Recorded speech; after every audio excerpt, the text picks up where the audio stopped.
Thank you everyone for joining us here. This is another live stream. This is David Crowley Questions, the live conference call, January 9th, 2020.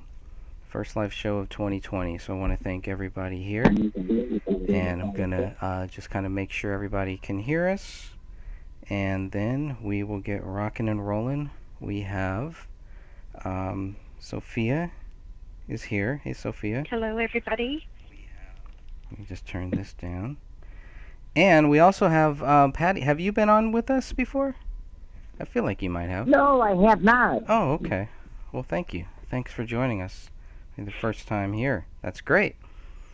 We're gonna try to hear everybody's views, and it looks like Christy is also joining us here in the chat room. We got She-Wolf. I want to say hi to She-Wolf. I want to say hi to Pansy.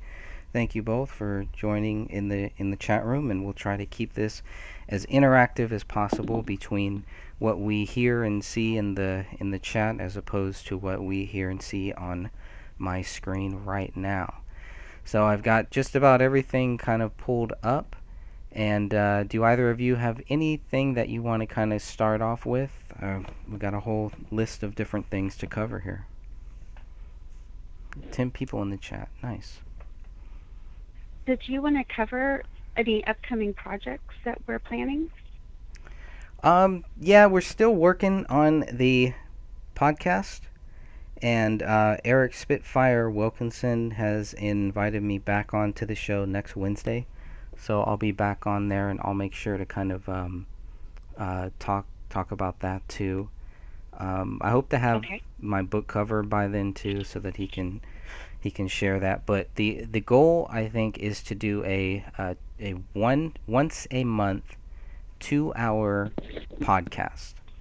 And Sophia, I know, has been busy kind of spearheading that and making sure that we kind of got everything ready. She's created some titles that I haven't looked at yet, but we basically need 12 of them, one for each month, and hopefully maybe even kind of timed with things that happened during that month, because there is, going through a timeline of the David Crowley case, and what I have up right now is the main page for the Justice for David Crowley and Family Facebook group. The first thing that you should see is the timeline, Dan Hannon's timeline. I believe it's about 2 hours, and he goes 2 hours straight. That's rough. That's rough, and of course, he's a really good speaker, and I think that video is worth everybody's time. It will really help you get caught up very quickly. So couple that in with the book that I've just finished, that I'm just waiting for, some final print proofs, and then we're off and running on that. We will have the 2-hour monthly podcast, and then of course we have Christian Coffins, who is working on a docu-series, and I think he said, if I remember last time we had Christian on, he said he wanted to do 12 episodes at 1 hour each. And I'm thinking we're going to need to do 24 at 2 hours each. What do you think of that? Yeah, it's hard to condense it. That's why I had asked the group, if we had 30 minutes or 45 minutes to hook somebody new to get involved into this case or even interested, what would we share with them? Right. Because like the first internet radio show, we'd have to share something with them and to get them hooked so that they'll continue to listen. And it's just hard because there's so much. And I mean, even if we went through a photo or 2 photos every time that we were on, we still wouldn't be able to cover it all, because there's just so much information, and this case is like a spider web. Patty, what do you think we should cover in these podcasts? I think part of it would be probably an interview of a crime scene cleaning person. Can you say that? Can you say that again? Your phone was kind of breaking out a little bit. I'm sorry. It's okay. I was thinking in the docu-series, possibly having a crime scene cleaning person interviewed too. Ooh, that's good. Um, I like that. because, Yeah, I'm going to write that down. That's a great idea. yes, because you know that you had talked before about the painting on the wall and stuff, and I think I told you I did talk to crime scene people, and they do put the blocker on when there's that amount of blood, but they do clean it first because it is a biohazard. Hmm. So the interesting thing is about their knowledge of decomp, how much would be at a scene, because they have been so involved with different crime scenes. I It would love just it. be interesting, I think, on that point. Yeah, I wonder how receptive they would be to something like that. And would Well, would Good. I have reached out to Spalding Decon. They're pretty much countrywide crime scene cleaning people, and those are people I did reach out to talk to you about this case. Have you gotten any response at all, or? The owner does seem interested. Her name is Laura. Nice. That's great. And do you think maybe she would go if you do get a chance to maybe get a little further along with her as far as getting into the details of how it could be done. Obviously, we would love to do it live, to have this person come on live. But if they can't, we can always Right, do a pre-recorded thing that we then air on the show. So I mean, whatever they're comfortable right. with. But Okay, that's okay. great. Thank you for that. Will do. Awesome. That is great. So we got about 11 people in the chat room right now. So thank you everyone who is joining us here. We're just getting going, just getting started. And we're gonna go through. One thing I like to do with all these shows is just kind of start off with some of the latest things that are happening, some of the latest posts that are in the Justice for David Crowley and Family Facebook group. And about 12 hours ago, it looks like Christy Strickland posted, "This is David's gold wedding band. The ring on the table is David's." I had wondered that because in here it does look gold, but the one on the, and let me just go to this one here, but the one on the, let me scroll down. The one on the table kind of looks silver, so I don't know. But it does look like the same ring. What do you guys think of that? I'm here, by the way. Oh, hey. Who's it? Is it Chrissy? Hey. Yeah, Hey, we were just talking about you. I know.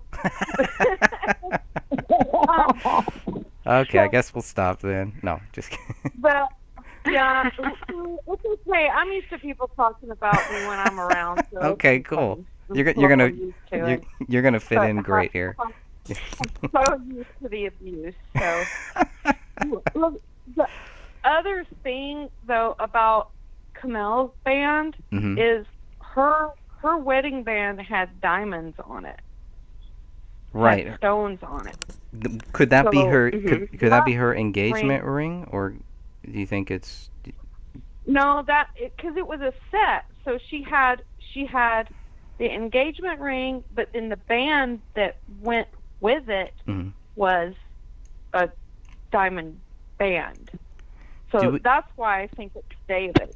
Okay. Because if you look at the picture that I posted of her ring, I'm gonna look for that one. you can see that it's actually 2 rings on her finger. Okay. Mhm. And was Was the band, did that have diamonds on it too, or was that just a solid band?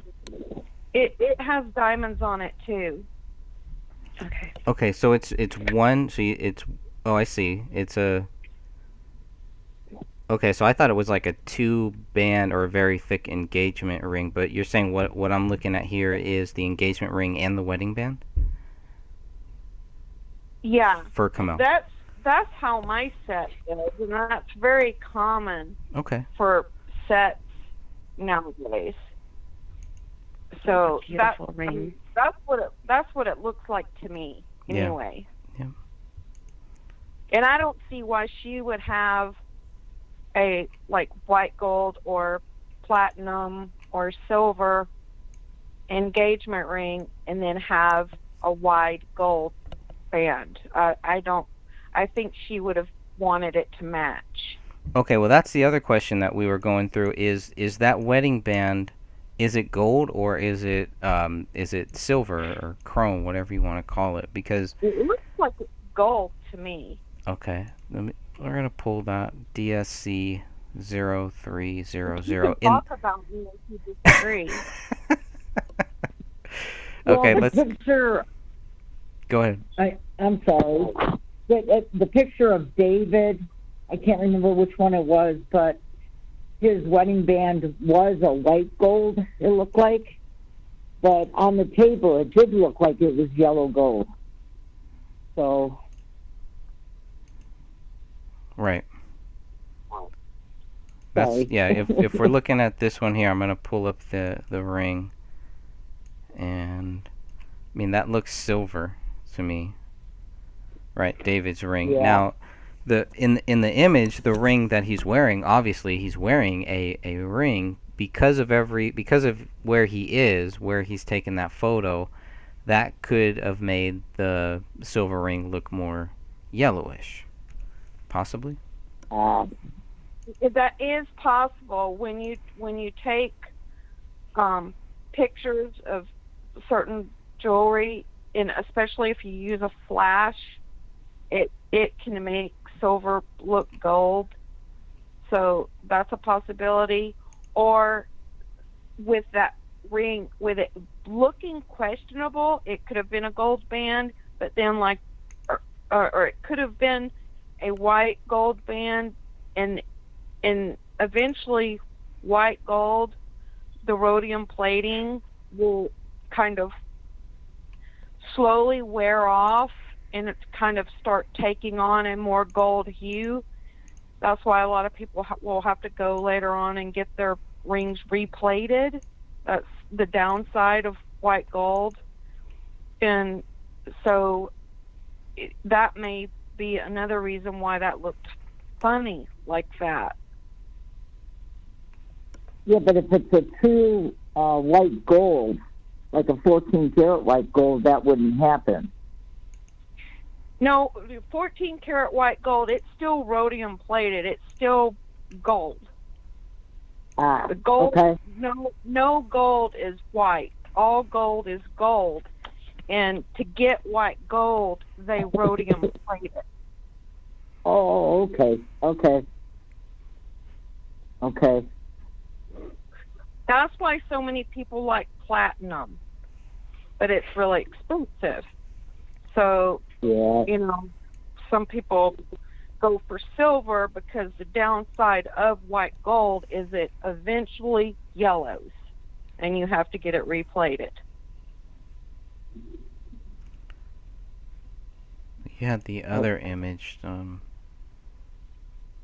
his hand too, where his hand is over one of the mics.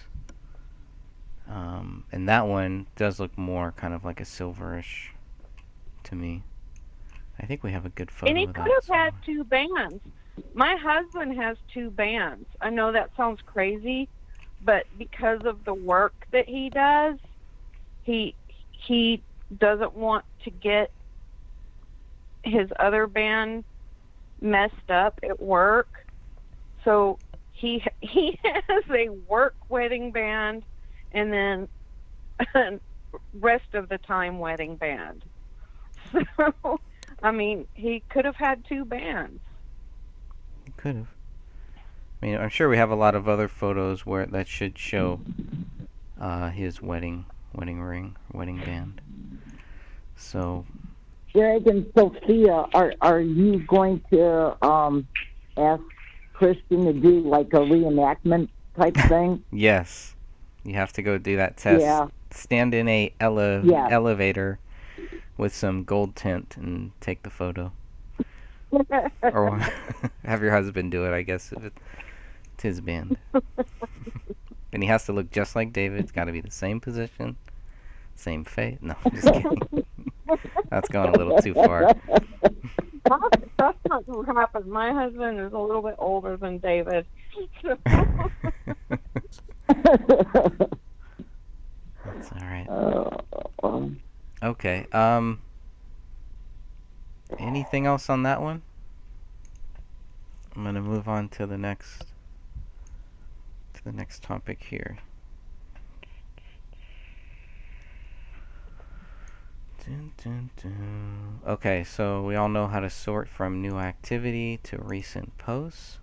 From time to time, I will go in here and delete some of my old posts or any repetitive posts, because I do want to keep this as clean as possible for people, especially new people who are just trying to get caught up on stuff. So there's Kamel's rings that you posted. A couple of photos from the sloppumentary that I ended up watching last night again. I think we should, at some point, we should definitely talk about the sloppumentary. Yeah. Yeah. Donna has posted something about the David's house from Zillow. What is the wooden door in the wall downstairs right of the staircase? That used to be, and I know it's in one of the photos, it looks like kind of where, let me see if I can go there.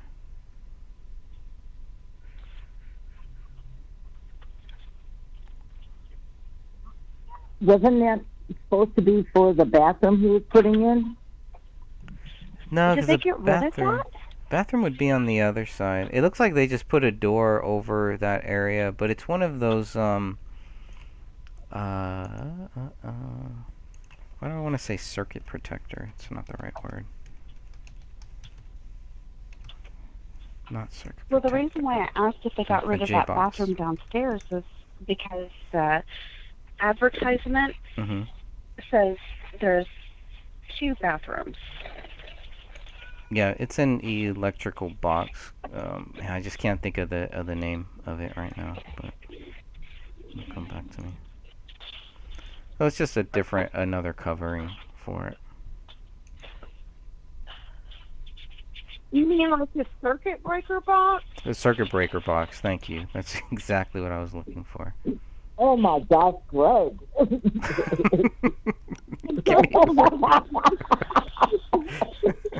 It's been a rough day. Trying to figure out what you were trying to say.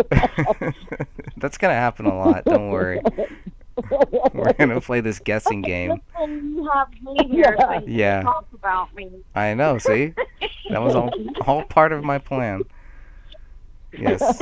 That's what I do believe it is. It's That's just what a I'm circuit thinking. breaker box. Exactly. Or I'll just take credit for it. How about that? Yeah, that's exactly what I was thinking. Knowing it was nothing. Yeah, that's what I said. That's what I said 3 years ago. Yeah, see, this little box here, I think, is what it is here. I'm going to pull that up.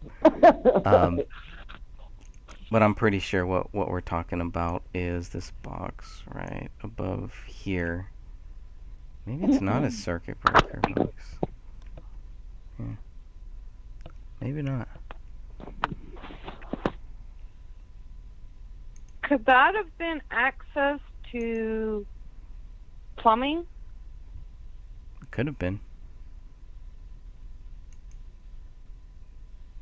I'm going to try to go to the Like image if she's that's in the talking about. basement, that could be access to a clean out if their clean out wasn't outside. Mm-hmm. So it could have been access to that. a nice house. I really like the house. Yeah, it is. This is nice.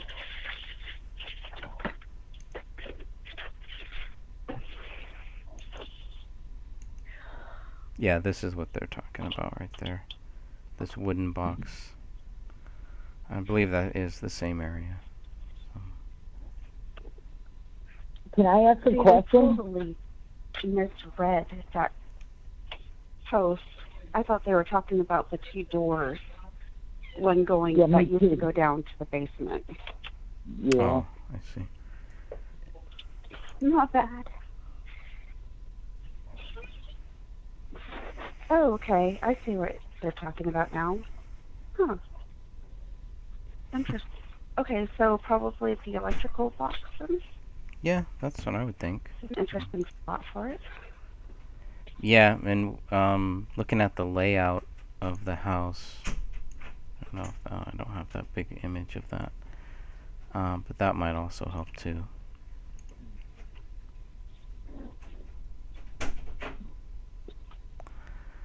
Okay, so there's that one from Donna. I posted another replay thing. It didn't get blocked. I was really surprised that one didn't get blocked. Yeah, I just checked a little bit ago. You never know, though. You never know. I just didn't want to take Mhm. that chance on here. So I want to say hi again to everybody in the chat room. We got 13 people there. Nova Coco has joined us as well. Pamela Johnson has also joined us. Thank you both. Thanks to everybody. Hopefully I didn't miss anybody. If anybody has any questions or anything that you would like to bring up, go ahead and do it. We will be here just going through some of these posts. Another one was from Randy Young. What I don't get is if you look at any of his friends' social media pages, no one has any pictures of them hanging out as friends or even pictures memorializing their friend. I've had friends pass away, and for years on the anniversary of their passing, put up a pic. This didn't happen 20 years ago. That is just odd to me. Just a thought. I think it's a pretty good thought. What do you think? The only person who has posted photos of David or even tagged David is Sean Wright. If you go back far enough on his profile, he's got, I'm not even exaggerating, thousands of photos of David. After the Is death? creepy and stuff. No, not after the death. But he has posted some in the past of him and David. Yeah, I think if I understood this correctly, what Randy is talking about is after David died. Like, you know how every year you'd kind of post, hey, it's been 1 year since we lost our good friend, blah blah blah. I remember seeing David's sister doing that, maybe a year afterwards or something. But I don't know. And they can also make it private too. They can make certain things private, so maybe we're just not seeing them. But I don't know. It's an interesting thought that I never really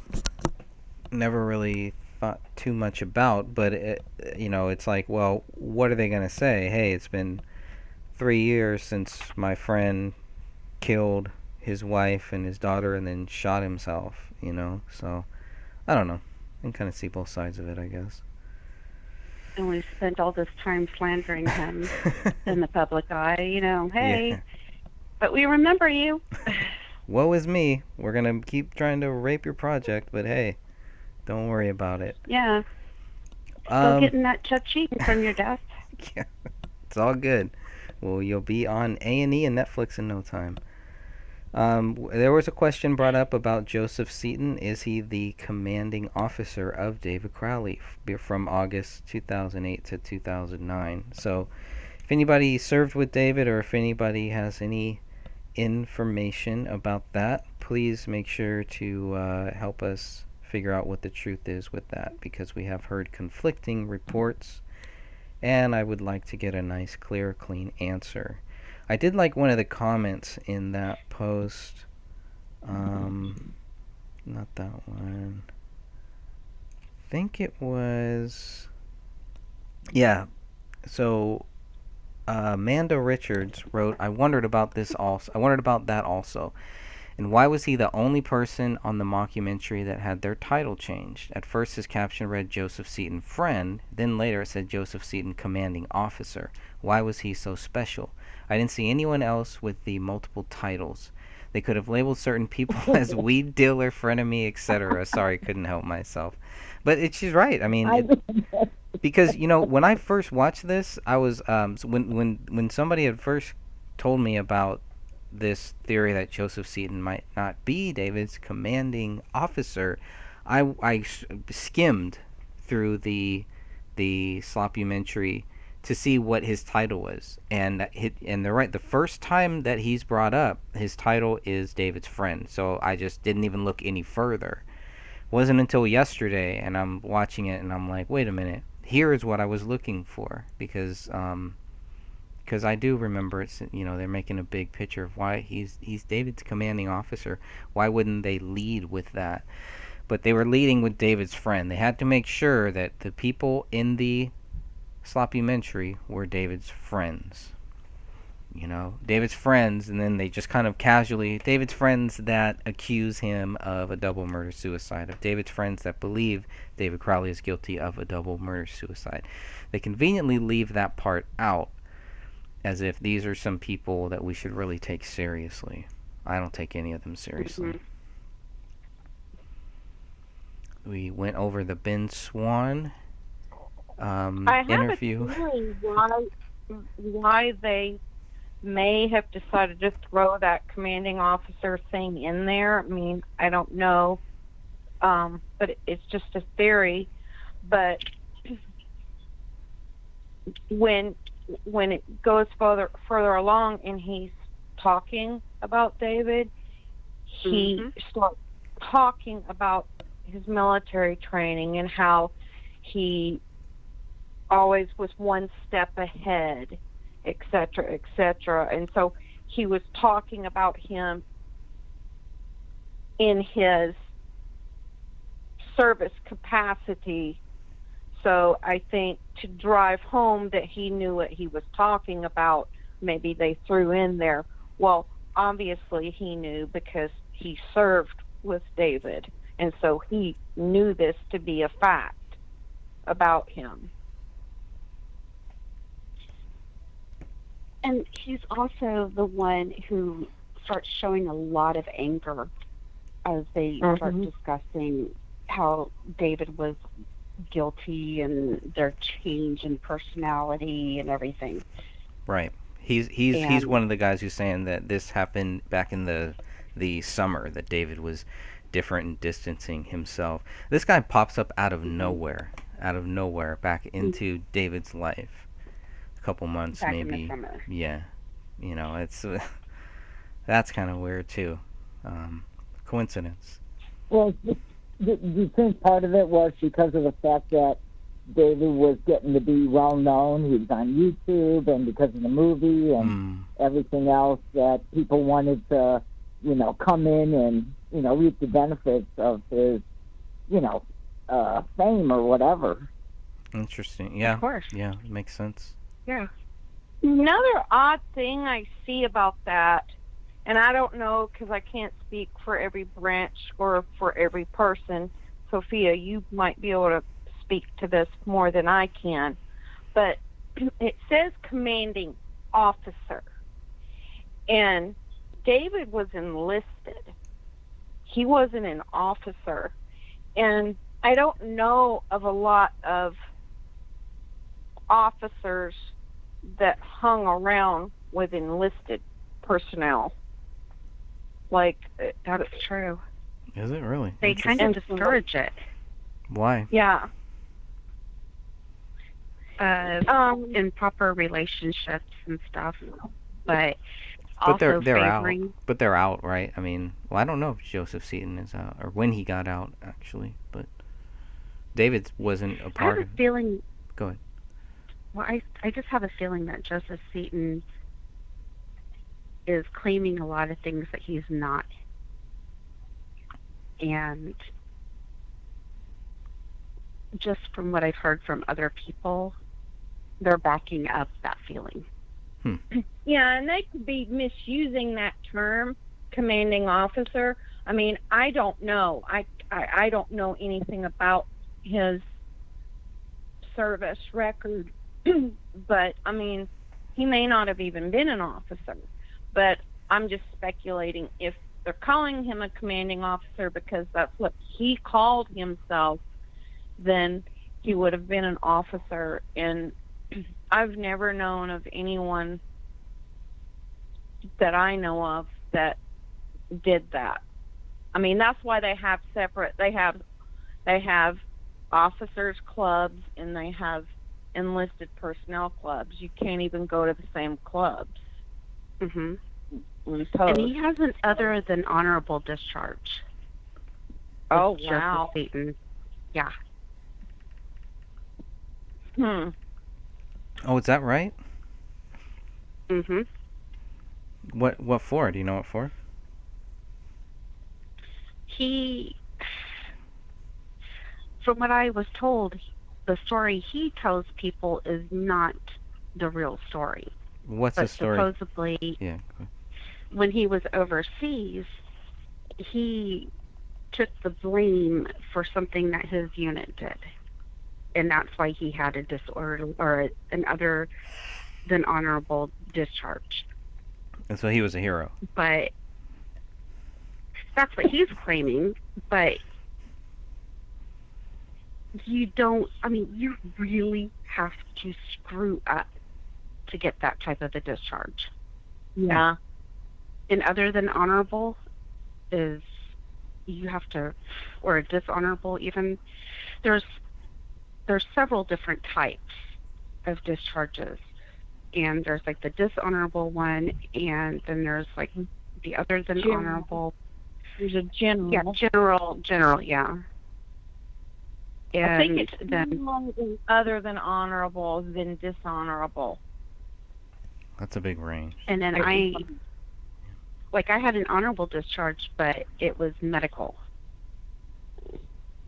So Yeah, he would have had to have done something that was, I think, deemed like unethical or not within the standing of the values that the branch that he was in abided by to get an other than honorable, if I'm not mistaken. Because I know of people that have gotten general discharges for smoking marijuana. So, I mean, you would have to, I think, to get an other than honorable, I mean, you would have to do something even more what they would consider something dishonest or unethical. And not only that, they give you chances. You redeem yourself. It's not like you screw up and boom, you're out. You are reprimanded. You have to go through a process. And it's not like you're immediately kicked out, that kind of thing. So you get stripped of titles, you get stripped of medals, and you get stripped of pay grades and stuff. You know, it's not boom, you're out. So that's why that story that he is telling is not authentic. It's not real. You don't just screw up once and have that type of discharge. Yeah, it doesn't sound like it to me.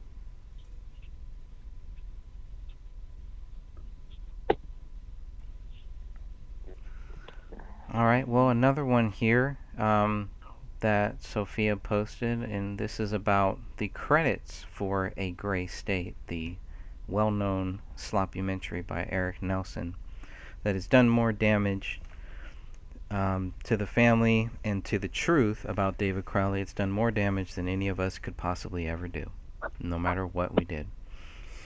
But David Crowley, I mean, this is just weird because if you look at the credits, and I don't know if we've gone through and seen how many, how many credits is David Crowley given? However many credits he's given, it's really weird that you would put the person that you are accusing of a double murder suicide in the film credits.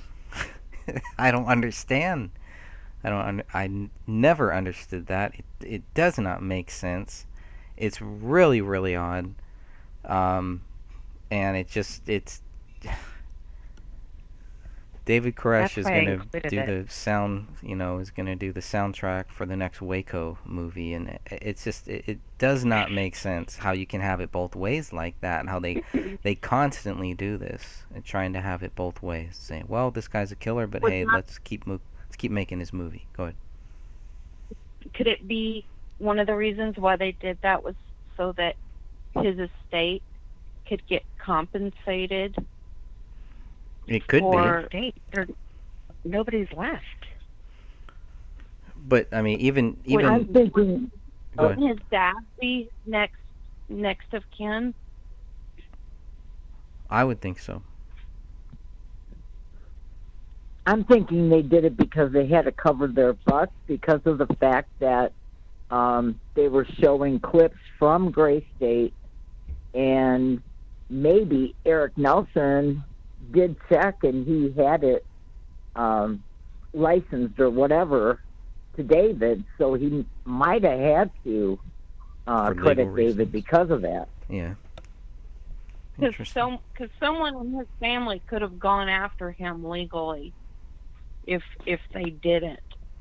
They because even if your immediate family's not left, you still have an estate, and so whoever was left as his representative would have been able to go after them and sue them if they wanted to. I mean, they would have had to have gotten permission, I think, even to show any of the stuff that they did show, but I think they probably did do it to cover their butts to make sure they sued, and possibly someone got compensated for it. Interesting. Well, the sharing of the audio recording right there, they would have to cover themselves.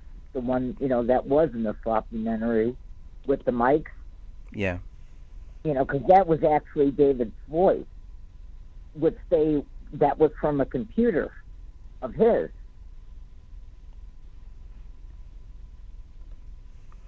Yeah. There's always a logical answer. See? And I'm was not all saying the I'm music logical. What'd you say, Sophia? Was all the music his in the Yeah. documentary? Yeah. I know the it looks- very last song wasn't.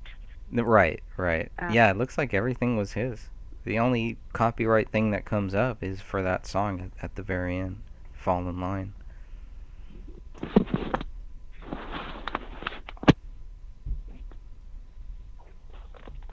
Oh, here it is. I was looking for this one. This is one, Sophia, you were talking about a little earlier. If you were going to try to explain this case to a total stranger who has never heard of this case before and only had 30 to 45 minutes to get them interested in this case, what would you make sure to share with them? You got 30, 45 minutes. Really, we have 2 hours. But what I would like to do with the podcast, I don't know if Sophia, if I've talked to you about this yet, but what I'd really like to do with the podcast is start off each podcast with like maybe a 2 minute, like kind of not a teaser, but just a 2 minute thing, video that plays a commercial, I guess, that kind of gets people kind of caught up on what we're talking about here, what's going on, blah blah blah. 1 or 2 minutes, quick, and then we go right into the actual podcast, and et cetera, et cetera. But I think that's going to be a big challenge too, because obviously you're going to hear that 12 times. You can hear it at the beginning of every podcast. But I do believe something like that would be very valuable if it's done right. Well, we can't do a video because a podcast you can only listen to. Right. We would just do like a 2 minute, just, audio of just whatever to get people kind of caught up, you know. 2 minutes. Oh my goodness. Yeah. Good luck. I mean, I actually went through that today, but it actually took me about 3 hours Really? to explain and get someone interested and get their interest piqued. But I mean, I think after I mentioned just several different factors, they were kind of intrigued by it, and Give us so a I just, couple. but Give then us a I just give us a kept, couple I factors. just, um, well, because this person that I spoke with has been in law enforcement and other types of stuff, and has actually been on scene, etc. Um, I mentioned, well, the first thing I mentioned was the the placement of the gun and the entrance wound to the head, and the lack of the amount of blood and decomp fluids. And I mentioned the animal scavenging and how strange it was that there's certain parts of the bodies that were scavenged. And let's see, what else did I mention?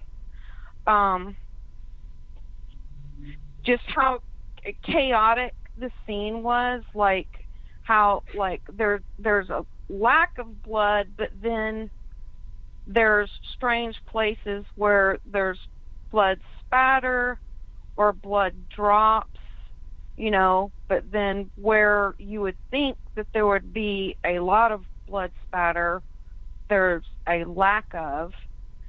And of course, you know, the bullet in the ceiling, what, you know, I mean, even though it supposedly went through his head, didn't have anything on it.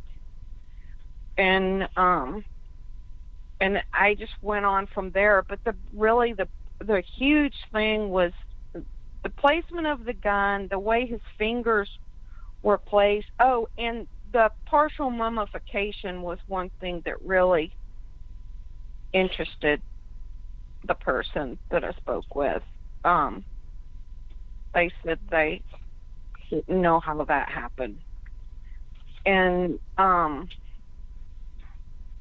and I mean, and this person isn't just a regular person, so I guess that's kind of different for like trying to get everyday people interested. But he's seen animal scavenging, and he said he had never seen that on like a face or a skull. And the hands, it doesn't make sense that usually if it happens they go for meatier parts of the body like the thighs or the stomach or something like that.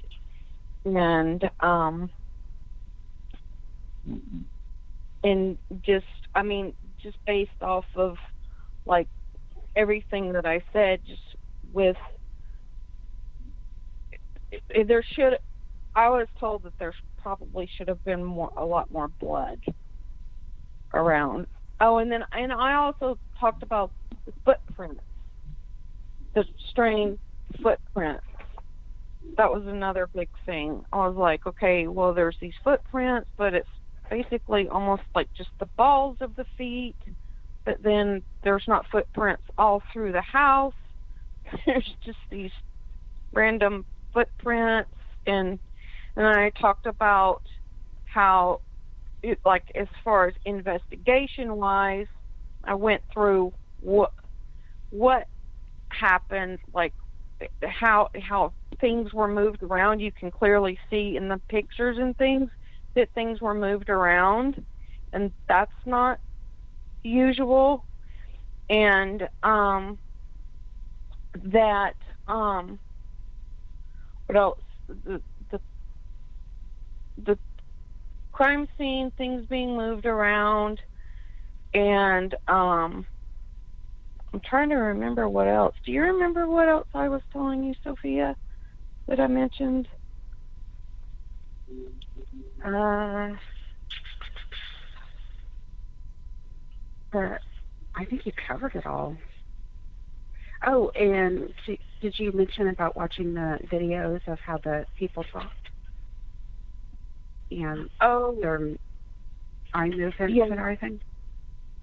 No, I didn't. I didn't. But that's the biggest thing that I encouraged him to do was I said, go watch the documentary. I said, because almost every person that has gone to the group was led there from watching the documentary. You'll watch it and you will more than likely be like, there is something seriously wrong with this situation. So I think that's a huge thing. That would be a very big way to lead, is say, what, before you listen to the podcast, watch this documentary, because that really makes a lot. I think probably 90% at least of the people that have come to the page are like, that's why they came. Because they're like, this doesn't seem right. Well, I did get an Uber driver interested in 10 minutes. I never talked so fast in my life, but she now is part of the Facebook thing. I don't know if she's on here right now, but she really is into true crime. And when I told her about this story, she went absolutely nuts. Wow. And I think the biggest thing was that she belongs to some, I don't remember, some group that goes into true crime stories. And I didn't get a chance to get the name of it from her. But she said she was going to check into it. But I think her biggest take was Ranya's arm being ripped off. I think that's what clenched her. I think most people, when they hear something like that of a child, it's immediately taken as the most horrendous thing that could have happened, besides her being killed. But just the thought of doing that to somebody, is just beyond any of us. So I think there has to be that forum, and I think there has to be the docuseries to cover this, so people can understand and see the true part of it all, not what the documentary tried to portray and everything like that. So that's my feeling. Nice. Mm-hmm. Here's what somebody in the group posted. Lynn Anderson posted: 1. The gun that David used to allegedly kill himself was found on the left side of his body. He is right-handed. Hands missing. Wedding ring that is only tangible evidence to missing hand found after police processes the crime scene sitting on the kitchen island by a relative. No sign of forcible entry. Rear slider found cracked, slightly ajar. Police used rear slider to enter the home. Eric Nelson later says it was common knowledge among friends, family that the slider was broken. Slider also used during August's birthday party, which was held on the deck. So anyone at the party would also have knowledge of the broken door, if Eric Nelson is telling the truth. 3. Front window curtains usually kept closed. The bodies were found because the window curtains were wide open. No one saw anything unusual, even though the deaths allegedly happened in the living room facing the street with the window curtains open. 4. No one heard gunshots. 2 houses within proximity of next door. 5. Eric Nelson has publicly declared that he promised to get to the truth about the Crowley case and give the families answers. He created the documentary A Gray State and hired people in his efforts, but did not hire any forensic examiners. Nelson, let me just scroll down a little bit more. Nelson, Do you find that interesting? that he didn't hire any forensic examiners? Yeah, yeah, Mm-hmm. yeah. When he could have. Didn't they have like a Yeah. psychiatrist or something that was involved somehow? I don't remember seeing the psychiatrist on the documentary, but No, he wasn't in the documentary, but he helped Alex Wilkerson. Oh, yeah, something like that, write Alec that Wilkinson. Death of a Dystopian. Oh, that's why it's okay. That's all garbage. Yeah, yeah. And she says Eric Nelson, however, used forensic experts on a previous film project. So why not use forensic experts here? Scared of what you might find? Nelson has also Correct. made comments that do not match evidence at the crime scene and have not been proven to be true.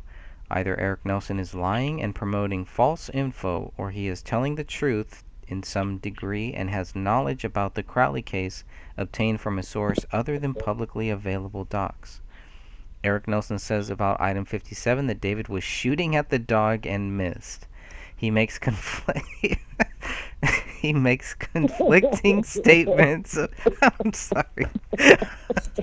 I gotta get that quote. If somebody can find me that quote, I will be so happy. I really want to see that question and answer. I mean, it was posted a while. It was posted a while ago. We could go back and watch that maybe. Okay, let me get through this. I'm almost done. He makes conflicting statements about the playlist of music found in the home. The playlist was important to prove Eric Nelson's theory that David committed a premeditated murder-suicide. Eric Nelson also gets opinion from a psych with a sketchy background who had no contact with David in life and no access to medical records to say David is a delusional conspiracy theorist. I would say this to anyone interested in the case. Read the docs and evidence for yourself. Think critically and with an open mind. See, I love it when Lynn gets involved because She made me laugh. That was she's amazing. I was just not expecting that. I really need that quote. I really need to find that. But I have to watch that question and answer part that he supposedly did, and I haven't been able to come across it. But there are so many conflicting things that he supposedly said, and I want to be able to use it to nail it. That's a interesting. That's a big one. Wow. Mm-hmm. I mean, that doesn't even make any sense. You could really dissect. Okay, let's think about this first. Item 57 that nobody saw, nobody knew about. So this theory would have to have been created at least after the bullet was found, right? So nobody that knew about it. So then all of a sudden, they all come up 1 month later after the bodies are found that, well, this had to have been what happened. I mean, the police don't even say that. Nobody's saying that. Where's Eric Nelson getting that information about item 57? Shooting at the dog and miss. Mason Hendricks. That's just ridiculous. Now, Hendricks credited the bullet, item 45.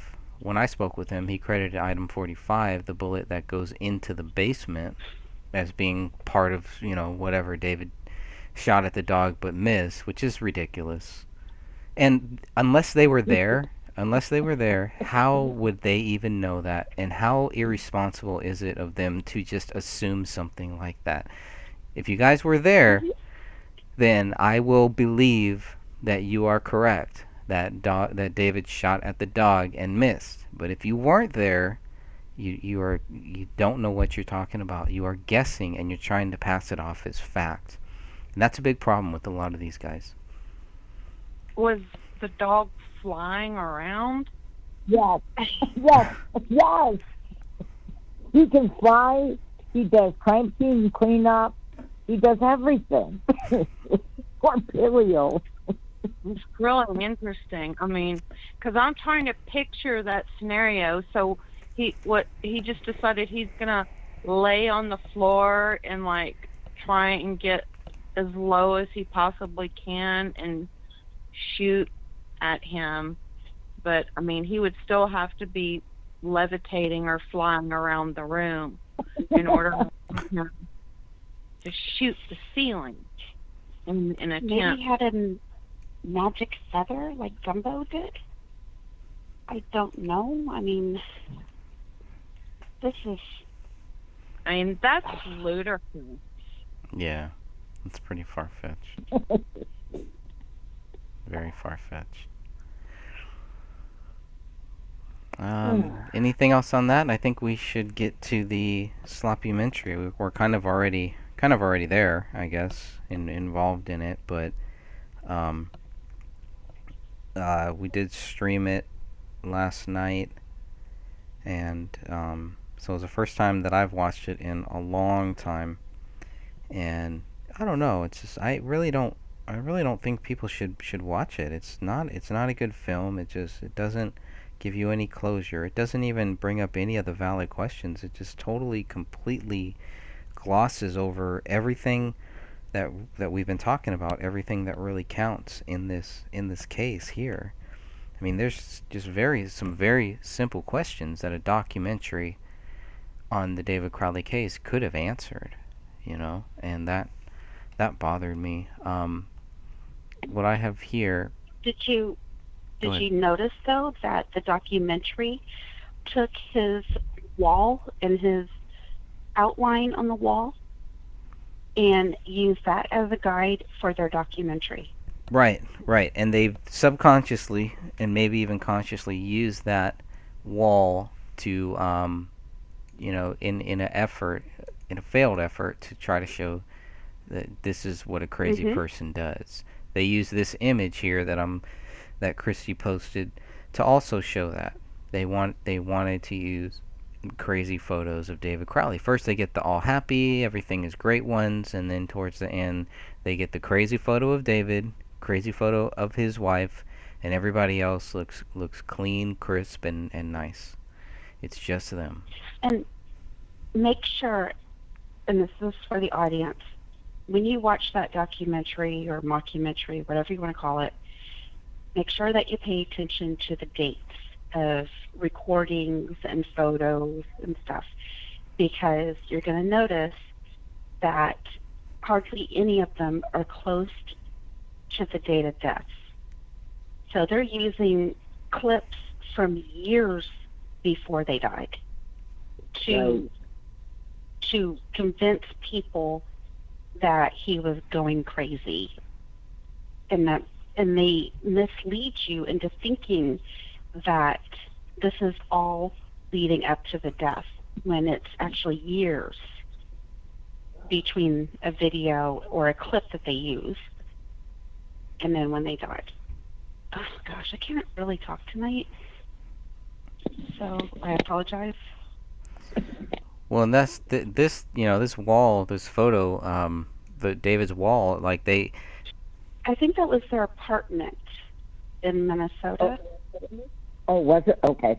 before they moved into the house. And that's why he was taking the wall down, was because they were getting ready to move. It wasn't because he gave up. they're using different dates. They're using things to just create this story that just is not there. It's fiction. Um, Anything else? Anybody else wants to cover? Any topics you want to bring up? What's on everybody's mind? Well, I do have one question. Well, I have a lot, but it has to do with Officer Booth. In his report, he had stated that, Kamel was on her chest, Mm-hmm. and he said she didn't have any hands. How would he know that? Because the medical examiner hadn't been there. Did he actually roll her? Right. That's a good question, because wasn't Tommy Booth a part of the BCA? Um, no, he was a detective, right? I Yeah, believe. yeah, from Apple Valley. Yeah, yeah, and I thought that was very odd. I was thinking, well, how would you know her hands were missing if you didn't move her body? Right. They had to have And if you at some read point. his police report, it matches the BCA lab results where he's Ah, okay. There's a summary. Both his okay. police report and that summary are very, very detailed. Out of all the people on the scene, he's the most detailed person, and that's why I would love to talk to him. Yeah, yeah, because like Catherine said at that one, the one conference you guys had, and it is true. They're not supposed to touch anything until the coroner or the medical examiner does get to the scene. So I don't know. There's just too much, like you were saying. Oh, that I got Yep. a question about that. How long should it take for the medical examiner to get to the scene? At what point do they do that? I mean, they have to clear the Usually within house. an hour. They're not going to Yeah, call the max of medical 12 examiner hours. if there's a right if they need to clear the house or if they think that there's a bomb because of the Muslim stuff, right? We heard that lie that Yeah, they're all scared that they think that there's some type of bomb. Gummert never talks about that. I've never directly Yeah, why asked is him that about not in that. the police report? Right. Nothing like that is no, and where is Hendricks, Mason Hendricks and other people, where are they getting this information from? They're so close to it. Too close. Too close to yeah, the whole thing and way too close to just buying whatever the official theory is and then spreading it and then stirring up trouble with people that don't want to fall in line with what they want to tell you. Huge red yeah. And they get flags. upset with the people that are trying to find the truth Yeah. because they don't want that.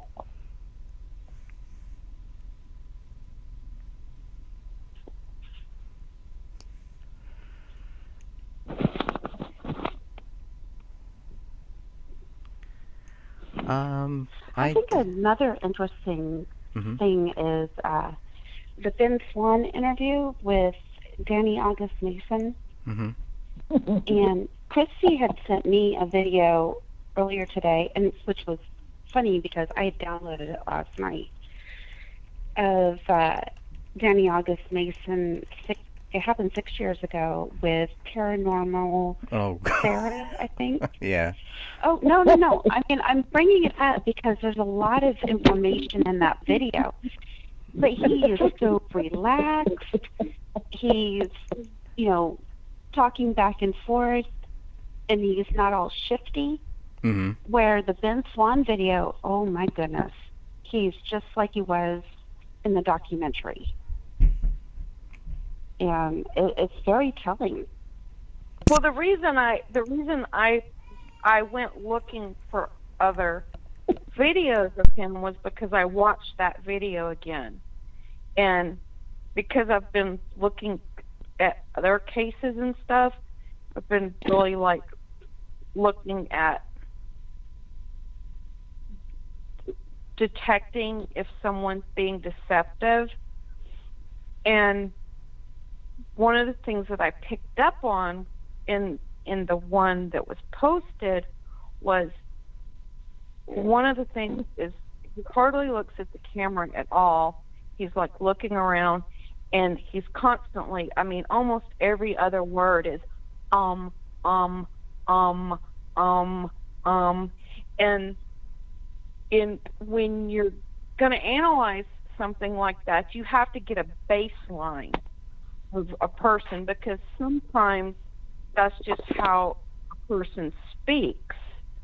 So you can't necessarily say that a person is being deceptive if that's part of their normal speech.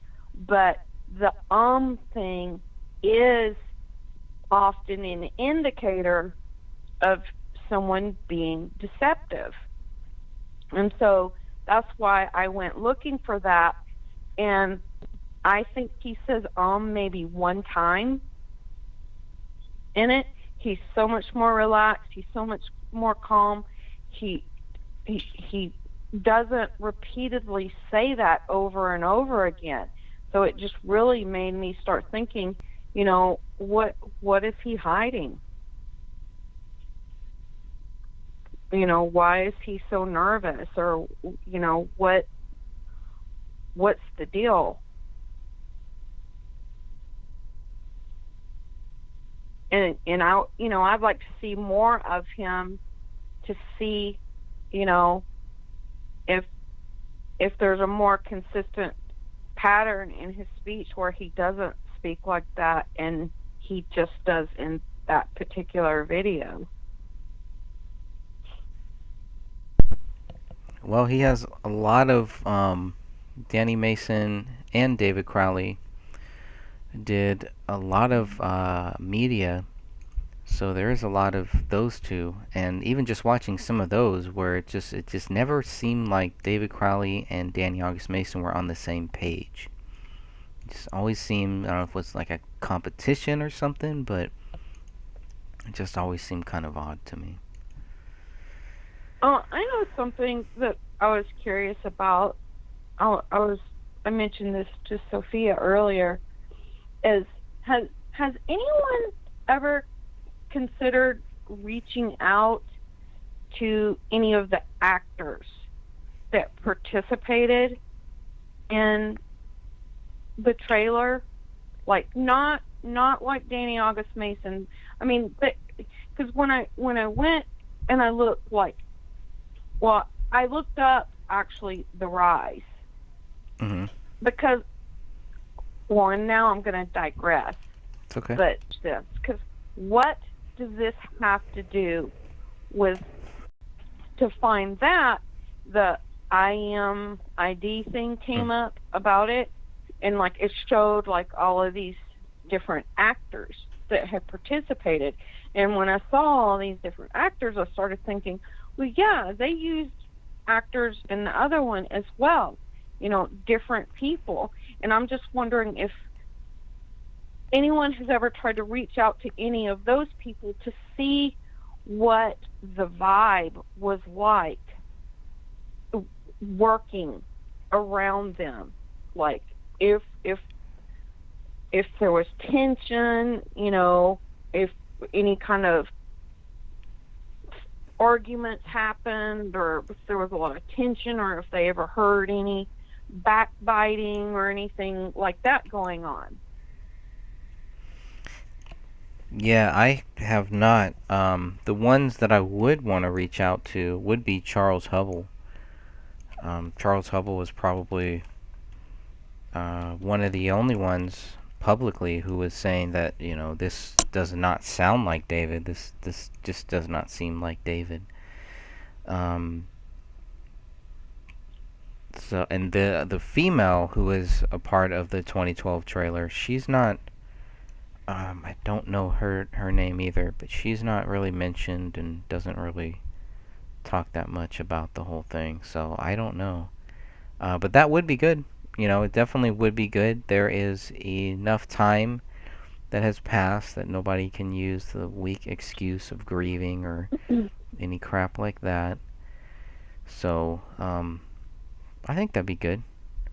Yeah, and this is where we really need some help for people in the group to try to reach out to these people, or if you can't, if you can pass me along some contact number, some way that I can reach out to these people, that I'd be more than happy to.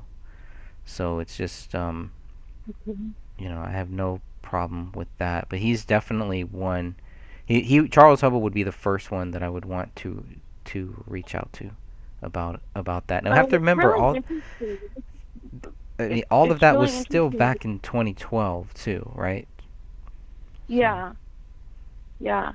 But it's really interesting because sometimes you see in like certain cases and things where like just this one person saying something ignites a whole new thing, and like that person may not have like stepped forward on their own, but then when they're approached, you know, they don't have a problem talking.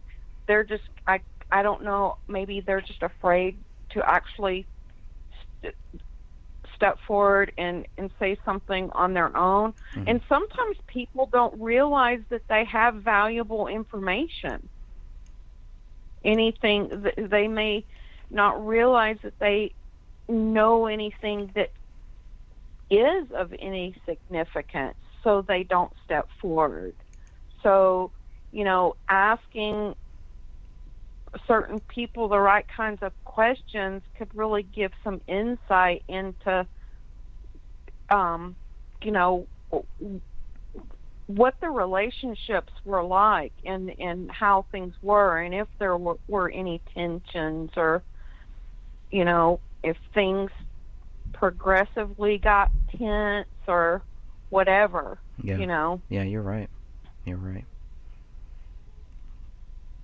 Yep. He definitely would be one to reach out to.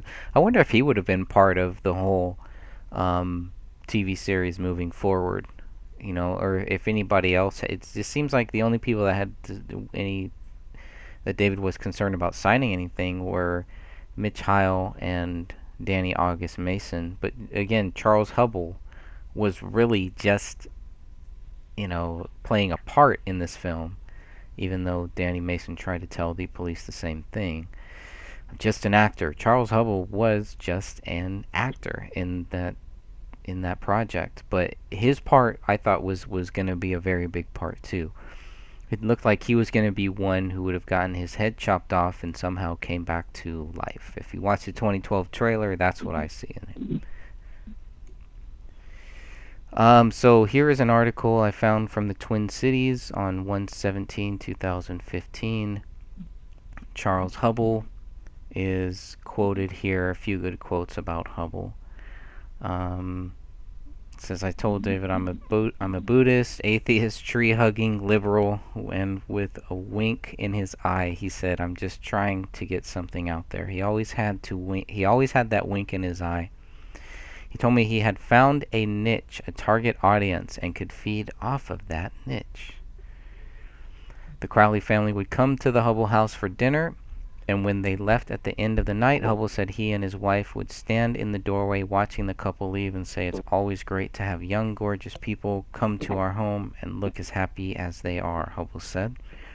They were gorgeous, and they had this happy and bubbly and talkative child. So let's see if this is one. Let's see. They knew right away that they were a team and their marriage was going to happen.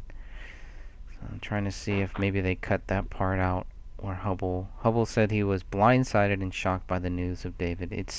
He seemed more grounded and focused than would lend itself to anything chaotic, Hubble said. The entire time I worked with him, there was nothing aggressive or chaotic or strange or abnormal. He was one of the ones I was hanging my hat on, one who was going to succeed.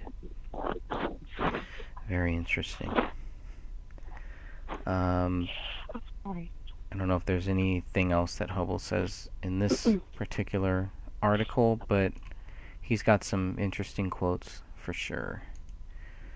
So, the other guy, what's his name? A.T.H.T. Altman.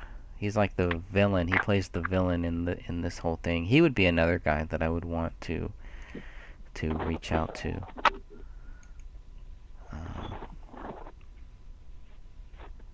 I think that's his name, H.T. Altman. Yeah, he's got like this interesting presence. And in the trailer, he's not in it that much, but his character is really one that sticks out to me more than anybody else for some reason. He just has that Just has that look, I think. So I don't know if that is on his. I guess it's not on IMDb. It's just a trailer, but and really it could be a short. They could have really made it a short, but whatever. So H.T. Altman is definitely another interesting person to look into if you have not. I think I mean they had a great cast. They had a just yeah, had a great future with that project. Where did he even meet Danielle this Mason? They met at film school. They met at the Minnesota film school that they were both going to. It's a Minnesota business school. I forget what I think that's what it was called. Minnesota something of business. I only ask because in that interview that I watched today, he said that he had got like a film and acting degree at he went to two different colleges to complete it, but he never mentioned the Minnesota film school one. Yeah, I in one think of one was I think in the okay, go Alex ahead. Jones interview, in one of those interviews where they talk about how they met. So I think that's where I heard it from, that they were both in film school and that's how they kind of connected. Minnesota School of Okay. Business, I think is what it's called. Minnesota School of Business. Yeah, that's it right there. That's the ticket. Interesting place. I hope the stream is still good. It's weird. I had 2 drops for some reason. So it looks like everything is okay. It looks like it's still up. It's still going. Then we'll keep rolling on. I'm still having the back of my book worked on and the front. I have not seen the final version of the front cover yet, but talking with the guy who is working on the actual artwork, there's just something about the gray stage, and I told him this, so he knows. He's he's not gonna be offended that we're talking about it live, but it's just something about this that I do not like, and I want it to look more like this gray stage kind of here. So we're kind of working on that right now. But the back of the book, these are pretty much some of these would be the main things that I would want somebody um, to know. I'm going to go ahead and read some of these things here. Within 24 hours of finding the bodies of David Kamel and Rania Crowley, the Apple Valley Police Department were treating the incident as a double murder-suicide. Now, authorities cannot prove David wrote Allahu Akbar in his wife's blood on the living room wall. Authorities cannot prove David wrote I have loved you all with all of my heart on the laptop in the kitchen. Authorities cannot prove David wrote Open the Rise most recent version, submit to Allah now on a notepad in his office bedroom. Authorities cannot prove the dog trapped inside the house ate David's right hand, both of Kamel's hands, and their daughter's right arm, since dog feces tests were never conducted. Authorities did not see the bullet hole in the living room ceiling nor the bullet hole. Authorities did not see the bullet hole in the living room ceiling or the bullet in the attic above until they questioned David's friend a month after the bodies were found. Authorities did not find a motive to support their accusations against David Crowley. Authorities did not find David's blood on any of the bullets at the crime scene. Authorities do not know when David Kamel and Rania died. What we know for sure is that David Crowley has not been proven guilty. So I hope that, for people who just aren't really, don't really know that much about this, they kind of flip through the book, they'll see some of the photos, or look at the cover, but it's the back of the book that I think really has to capture. And there is a lot here, and maybe it's too much, but for me, I feel like this is the stuff that I tell people when I do have that chance to kind of say, hey, have you heard about this David Crowley case? Well, let me tell you about this. and it's all of the things that they could not prove, and then we can go from there. Well, that We right should use the there, back of your book that's for the that podcast. right there. Sorry, go ahead. I was Go just ahead, going to tell Sophia. Greg that we should use the back of his book for the podcast intro. I was just going to say, that right there is your podcast intro. Great minds. Yeah, I should have timed that. Then we could have seen how long that was. Throw some, music, some ambient music behind it. Okay, I could see that. I like it. Mhm. Maybe we could have Dan Hinden actually read that. I think that'd be cool. Yeah, that's perfect.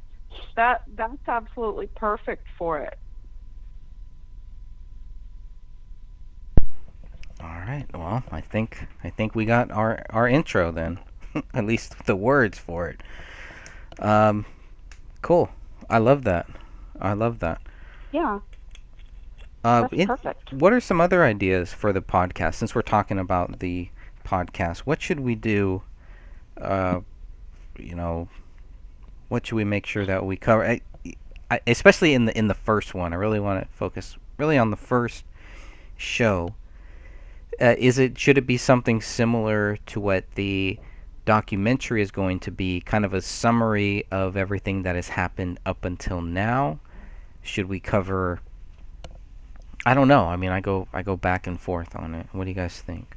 I think you should start with the timeline of events leading up to it, and then the incident itself before you fast forward all the way up until now. I think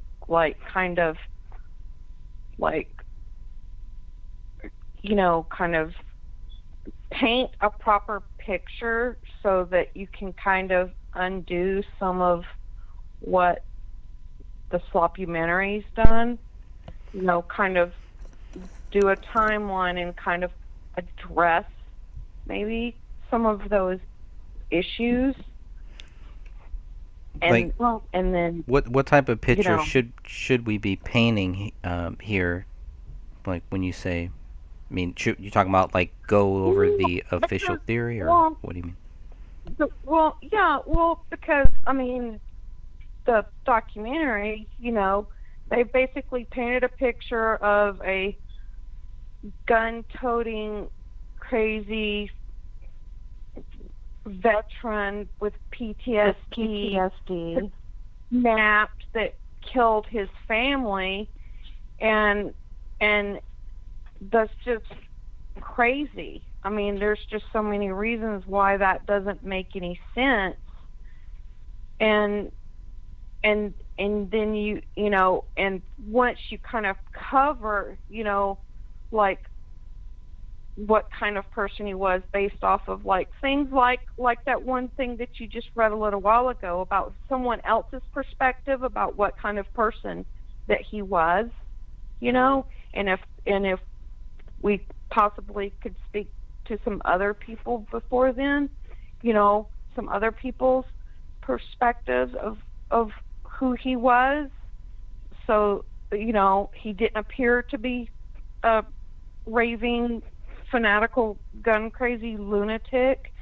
You can do that, and then once you've kind of gone through that, then you can kind of start saying, okay, well, here's why we think what they're saying isn't true, and then you can you go through the timeline, you go through the evidence, I mean, I know it's going to be really long, but really, it's a 2-hour show. We have 2 hours. I mean, to get the benefit, that's what people really need to know. They really need to know, this is why, first of all, this is why we're here. This is why we believe, why we're continuing to fight, because this is why we believe he didn't do this. So you've got to give reasons why you believe, and then and you can follow with, because look at the evidence, and then you can kind of discuss the evidence and and lead further on into it and progressively go along. Nice. Well, I had created titles and for episodes of the blog radio. For instance, like false narratives, bad actors, the gray state puppet masters, disproving a documentary, magnificent paleo, setting the murder stage, setting the crime scene investigation stage, aka evidence tampering, and another brick in the wall. Just basically, for that one, it was kind of a metaphor of all the brick walls that we keep coming into. But yeah, that sounds really good, because leading with the false narrative and then following up with, well, here's why we believe it's a false narrative, and here's, because one of the things that I think that you would want people to know is why you're here. Why are we here? Why are we doing this? Why do we believe it's a false narrative? But we have to kind of explain what the false narrative is, and then follow with explaining why you think it is. And I mean, you could even follow through with like a means, motive, opportunity type thing. I mean, you don't have to necessarily name any people, but I mean, you could say, yes, there are possible people that you could say had means, motive, and opportunity. sure. You know what? Can I interject something? Sure. Sure. This was my thought, that it would start off with the picture of him coming out of Hollywood, jumping in the air with a script or whatever, and then going from that point, and then going to the background of, him and Carmel and Rania and that kind of thing, and then bring the point across that he was murdered. You understand how I'm saying it? Because of the fact that, look at this young guy. He was all excited. Make sure that meme is on there. It's a new year, that kind of thing. And then, no, it didn't happen. I'm not sure. You just don't write that post-it saying 6 days until the new year, and he's planning ahead, and then turn around and kill your family and yourself. Right. You just don't do that. That's why I think that's such a grabbing thing, is just seeing his picture of his face when it was signed, the whole deal went through and everything like that, and then progress into possibly the emails about the sign-off of Danny Mason, and like kind of get into it a little bit with that, but then all of a sudden, well, he shot and killed his family. No, and there I think you could explain why this is important, that somebody reopens the investigation and looks at it, with a different eye, and say, hey, this isn't possible. He can't shoot himself in the mouth with his left hand at that angle and blow off the left side of his head. It does not make sense. And then also have the bullet go off to the right. Right. with his left Exactly. side of his head. Right. That's And, just not you know, possible. right. And the other thing about it too, the crime scene cleanup crew would have noticed that hole in the wall because they check every inch of the place for blood spatter. Mm. So I can't imagine that they would have missed a blaring hole in the ceiling. Correct. I do think somebody went in there and shot that in the ceiling to make it look, like it was his. And since somebody had a gun like David, it is possible. So that was my thought. That's a great thought. That's a great thought. Yeah. And I'm kind of digressing off of that, and then I'll be quiet. But You better not be quiet. Because you mentioned that no dead air. That's right. It's Radio 101. You mentioned that when as you were talking about that, the one thing that came to my mind is I just kept thinking about, the whole scene. The whole scene is just so bizarre. But I think one of the most difficult aspects of dealing with this and then trying to introduce someone else to it, even though it's possible, is having to look at it with dissected pieces of the puzzle, a picture here and a picture there. If we had some person that was a computer whiz that could do a three-dimensional rendering of the setup of the house, and then or even an architect that can actually make a model, so you could actually visibly walk through it and go, okay, there was blood spatter here, but there wasn't blood spatter over there. There was some here, but there wasn't there. To see it as a big picture, like if you were actually in the room yourself, I think that would be so helpful visually. I mean, I know that we probably can't do it, but I was just dreaming. Yeah. It's a good dream. I think it's a great idea to get somebody in there who could do 3D and do the crime scene.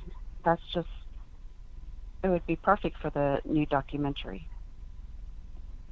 Yeah, what's the status on the house? Is it back up for sale right now? Do we know? It was, and a person bought it, I think at the end of the summer, I think. And so I don't think it's still for sale, but it is sold. Oh, I'm going to look it up on Zillow.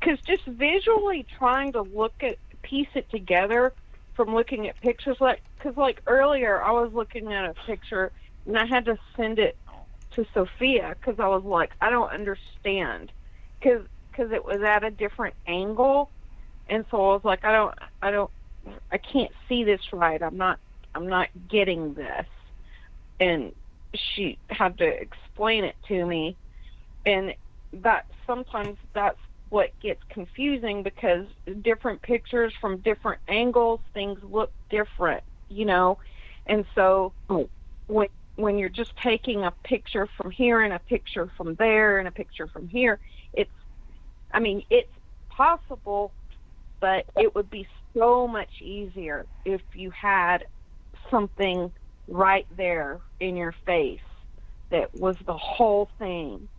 And it wouldn't even have to be gigantic, just so it would illustrate almost like you were walking through and walking the crime scene, like what people usually do when something happens. They walk the crime scene and they kind of mentally go through. They treat it as a homicide before they determine it to be a murder-suicide, and they kind of walk through and kind of try and piece together based on where they see the first blood, and they kind of follow a trail to piece together what happened. And that's why I think if there was something like that, it would make it easier to see, to be able to grasp it and see why it is so messed up.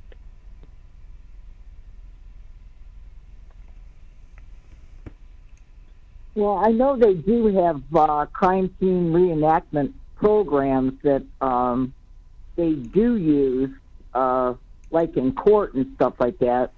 So you would have to have access to something like that, and I don't know anybody that would be able to, access that. Maybe Catherine would. Would have to be someone that knew how to do like AutoCAD or something, I think. Yeah. I could look into it to see if I know of anyone that would be able to do it or knows anyone that could do it. Yeah. Well, I know there is a program in police departments and stuff like that, but I'm not sure how you could access it. Well, anyone, because even architects, they Right. use those programs to do the 3D mapping. Yeah. And so, I mean, basically, you would just basically be building the rooms, and then you would just have them place, things like where, like if, the blood spatter on the wall that was close to the floor, that would be there. And, and you could even have just certain things, if they were small things, like the blood on the dishwasher, you could just have, like, the words and then the arrow pointing down saying, Right. blood on Right. dishwasher door, so that they would be able to see how it's so muddled and scattered. It's just chaotic. Yeah, it is. I in my head, I have a theory as to what might have happened, but I'm not sure if it's real. But I think Comel was by the kitchen, and I think Randy was in her bed. And I think Camille got hit over the head, and there was just a couple of blood specks. And then when she went out of the kitchen towards the living room, she got hit again, and that's why there's some, it looks like brain matter and her hair on the recliner, and then she fell, and she bled out on the recliner, but they never tested that blood, so we don't know whose blood it is. Right. It's too bad they didn't test that. Yeah. And they still have the samples. They just need to test it. That's why it has to be reopened, because they have to test it just to find out whose blood it is. Mm-hmm. Oh, because you were scrolling through the pictures, I just thought of something. Mm-hmm. I don't know if I mentioned this on one of the calls or if I've only mentioned it to Sophia. One thing that I thought, I was just thinking about one day that was really strange was the presents being dropped off on the front porch. With that check. I mean, with I mean, it's not an extremely new thing where packages get stolen off of people's front porch and stuff. So like Yeah, if I were gonna drop something off at someone's house and I knew the people, I would put it on their back porch. Maybe it's a I safe wouldn't leave it. neighborhood though. Maybe it's a neighborhood where, they don't have to worry about that. No neighborhood is safe. Correct. Nobody's neighborhood. I know neighborhoods, I I'm mean, not going to say where, but I know neighborhoods where they leave their front door open. the nice neighborhoods is where the people go to steal the packages off of the Because they porches. leave everything open, right? But I'll have you I know that we live in a really nice side of town, and lately the break-ins and stuff have been outrageous. Even the theft. I mean, we even had our storage unit broken into, and our storage unit is not more than a few feet away from our apartment. And that was broken into, and things were stolen out of it during the night. And we live in a gated community, and it I still just think happens. it's weird because I mean I'd be really concerned about that check. Yeah, I mean, who leaves a $14,000 check on the front porch? I mean, I would be like, "Did you get the check? Did you get the check?" I mean, And that didn't happen. that's just weird. It's Yeah, almost that- like the presents were placed there possibly so that someone would see the presents and go, "Oh, those presents have been there an awful long time. Yeah, let's look at some of We those better presents. check on them." And could you imagine that conversation between Dan Jr. and Dan Sr.? Oh, did you leave the gifts? Yeah, I sure did. They left them on the front porch. And yet that stuff is never cashed. And how did Dan Sr. say, you what? You left them on the front porch? You left a $14,000 check on the front porch? Are you crazy? But I'm not going to call you 20 times a day to find out if you got the stuff. Exactly. You know, in the documentary, Dan Jr. said he was driving over there Christmas Eve, and he was going to tell David that he loved him, but then he decided not to. But I'm not sure if that meant that was the day that he dropped off the presents, or yeah, because that doesn't make sense because he couldn't remember what day, but in the documentary he said that.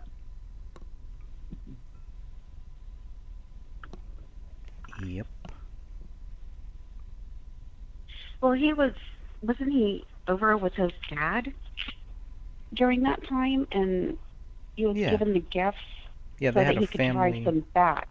Yeah, they had like a family Christmas thing that David and Kamel and Rania didn't go to for whatever reason, hmm which I also think is strange. There is something there. There was tension. There was something going on, but for them to make that leap that this is because they were separating themselves from everybody, that it makes sense that they killed themselves is just crazy. I mean, okay, I understand why people would think that at first, but after looking through all of this, it just makes you wonder if they even looked at any of this stuff. Did they even bother? Did they even care?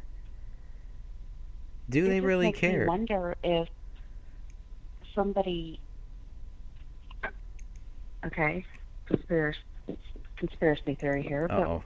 Red what flag. if they were being held hostage and they didn't go because of that? I mean, David stopped making phone calls and text messages in November. Camel's last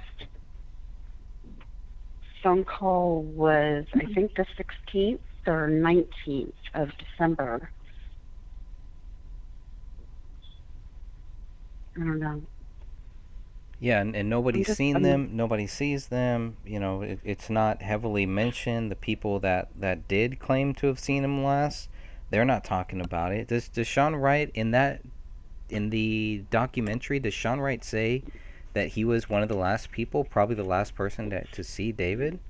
Does he go there? Yeah. He Okay, what does he and say? he Do you remember? mentioned that the middle of November was when he last saw David. No, that's not true. It was December. He was there, from what he told me, and I'm sure he told other people that too. He was there in December. He was there after Hendrix. Hendrix also said that he was there in early December, and then in the documentary, all of their dates, everything changes. That's not normal. You guys know No, the exactly truth when doesn't you were there. change. No, the truth doesn't change, and the truth is that they're just lying, because that's the only thing that is true, is that they're telling people one story and then they turn around and tell a whole completely different story. That is called a lie. However you want to slice it and dice it. You don't need to do that if you're telling the truth. So, and then they all return. They all return to the scene of the crime. What's that old saying about? Never mind. Go ahead. Well, that's true. A lot of people will inject themselves. Guilty people will inject themselves into an investigation so they can see how much they know and what's going on. And, as far as like the lying goes, that's one reason why detectives, when they're questioning people, they'll ask people the same question over and over again, but they'll ask it in a different way. It'll be the same question, but it'll be worded differently, because a lot of times it'll trip people up and they'll answer differently. And that's a big way how they can figure out if someone's being deceptive or not. That doesn't seem to happen in this case.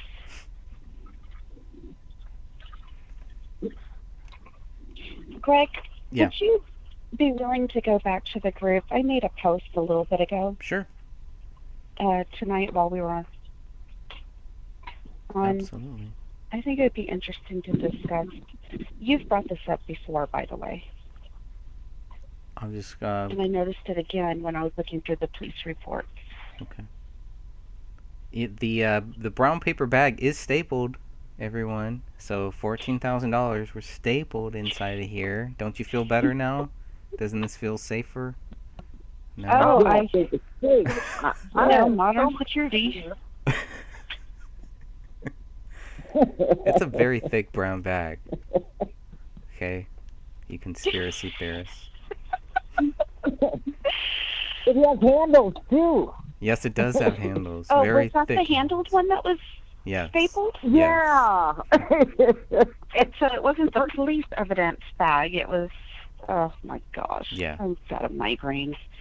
Let me go back to that one, and then we'll look at the.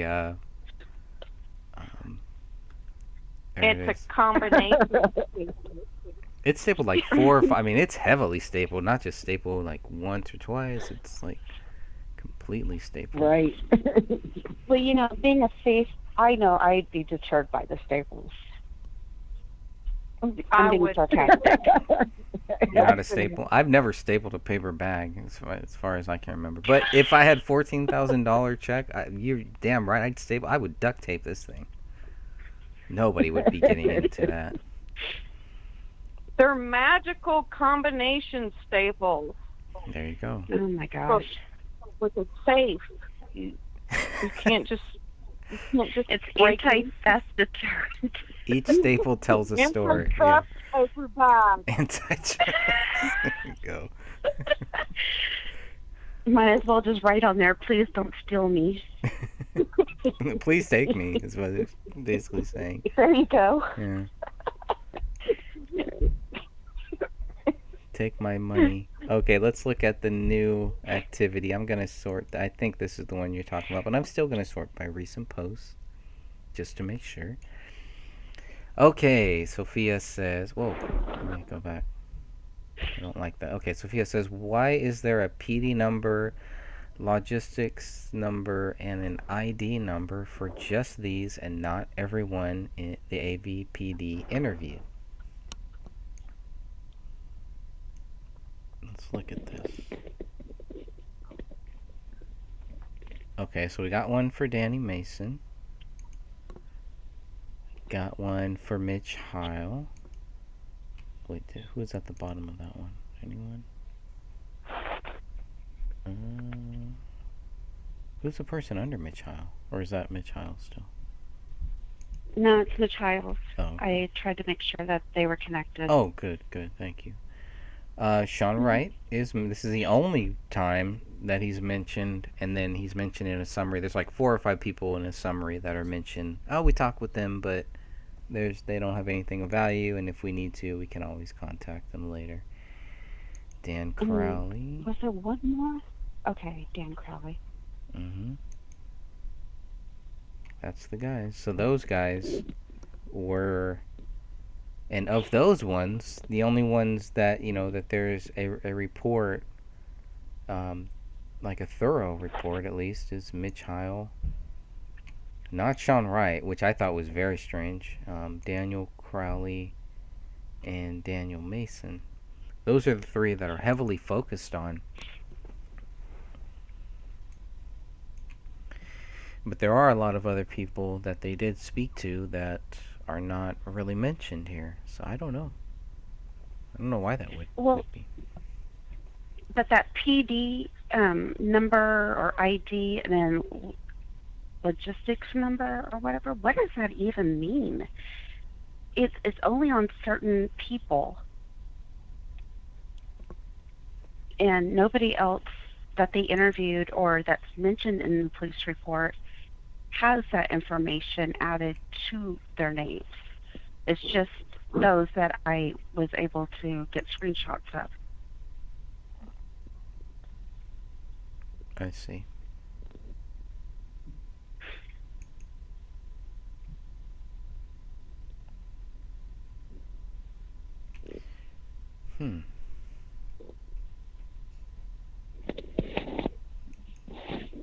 And it can't be because of police, like arrest records or anything like that, because there's some other people that were also interviewed that have arrest records and tickets that don't have that next to their name.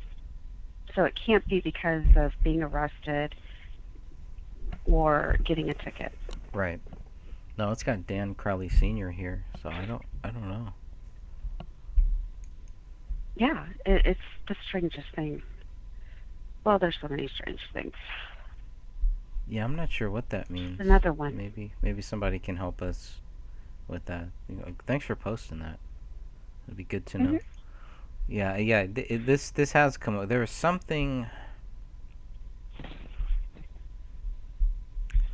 different about Sean Wright's that was a little bit different than everybody else's.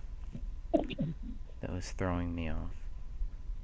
Because he has a police number and a logistics number. Everybody else seems to have one, if I remember correctly. So he had like an extra one that was kind of like, well, why does he have 2 numbers here? So, anyways. Going to his to see. Oh yeah, you're right. PD number, then police number, and it's there.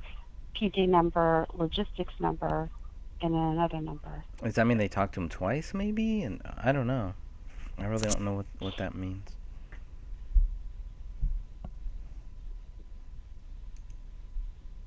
Informant?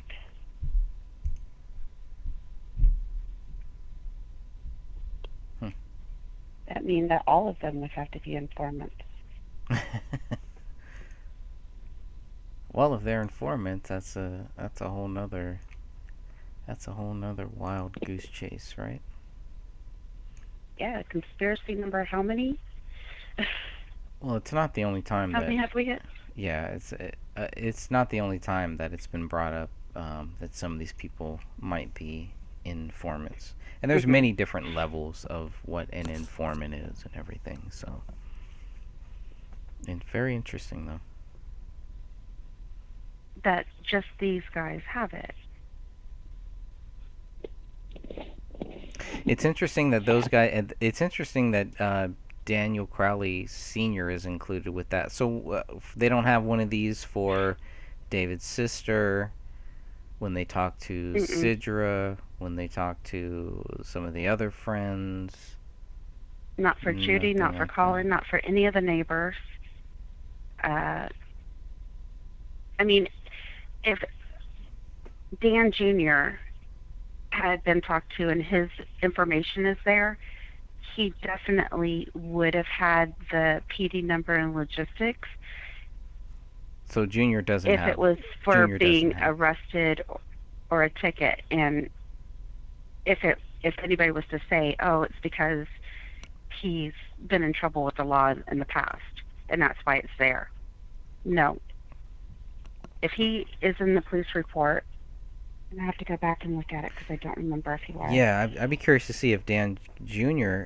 He should have one of those PD logistics number two, right? I mean, what I'm makes it going so back right different? now Okay, you might have to add that because one to this if he has one.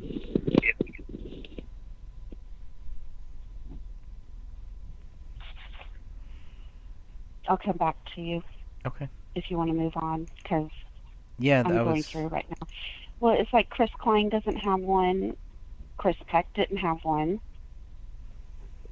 All these guys, if you pull up their backgrounds, drinking and driving or getting pulled over for a ticket, stuff like that, you would think that if that's what the PD number, the logistics number is meaning, then they should have one too. I wonder if David Crowley ever had anything like that. Any um, criminal record, just a misdemeanor or anything like that. Mhm. I don't. Did you Yeah, ever he look did. into? Did he? What did David Crowley Mhm. have? Just driving. I think it was speed Drunk limit or driving, like something. a DUI, or just like No, speeding, no, just traffic violations? traffic violation. Yeah, Hmm. it was Interesting. never for impaired driving. Okay. Yeah, it's the impaired drivers that kind of concern me a little bit. you know, don't drive it And home. somebody's all blacked out here. There's a couple of them all blacked out. Oh, why did they Oh, black out the? we have that in another document in the BCA 485. Whatever you're seeing that is blacked out there is Mhm. not blacked out in the BCA 485 document. Okay. If there's a certain one, I could probably help you cross-reference quickly. I do Yeah, want to there is say a PD do want to say hi to everybody number. in the chat room. We got some really great, nice chats. I mean, I love this chat room. We have 16 people here. Everybody's being cool. Everybody's being very respectful. Everybody's, I just love that. Some of these other chat rooms that I go into, I'm just like, why am I even here? It's either just everybody trying to prove their theory or just a bunch of stuff that has nothing to do with anything that we're talking about. So, there's nothing wrong with that, but just a lot of really great chat. So thank you everybody who is in the chat. Really appreciate all of your help, and we're moving forward. We're definitely going to need your help this year. We're gonna make a big push. There's going to be a lot of things that we're going to try to do to keep this case going this year. 2020 is going to be we're at 5 years, and today is January 9th. We are about a week away, and next week our show will not be on Thursday. It will purposely be on Friday, most likely, because that will be the date that the bodies were found on January 17th, 2015. Exactly 5 years. So I don't know what we should do special for that show. Um, I've been thinking about maybe doing maybe going through the crime scene photos. I don't know. I think we should do, sometimes in order to go forward, we got to take a few steps back.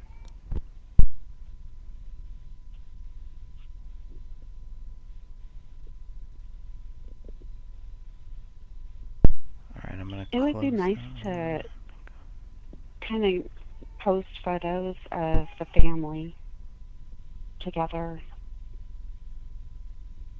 and maybe at the beginning or at the very end. I'm looking through here. Teresa Shepard, she's like, I believe, 72 years old. She also had a PD number in logistics. I need to add that to the group.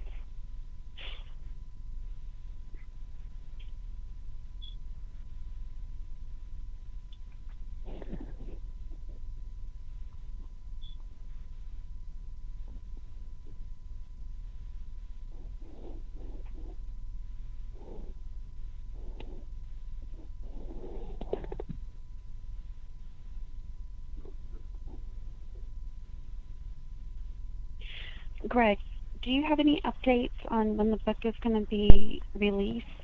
Did you say that already? Nah, I mean, I'm still. I want to get it out by the 17th. I don't think that's realistic right now. Maybe, it's still possible, but that was my goal, was to get it out no later than January 17th. I could release the PDF version by then. There's a few things that I did go back, and so I'm proofreading it once more.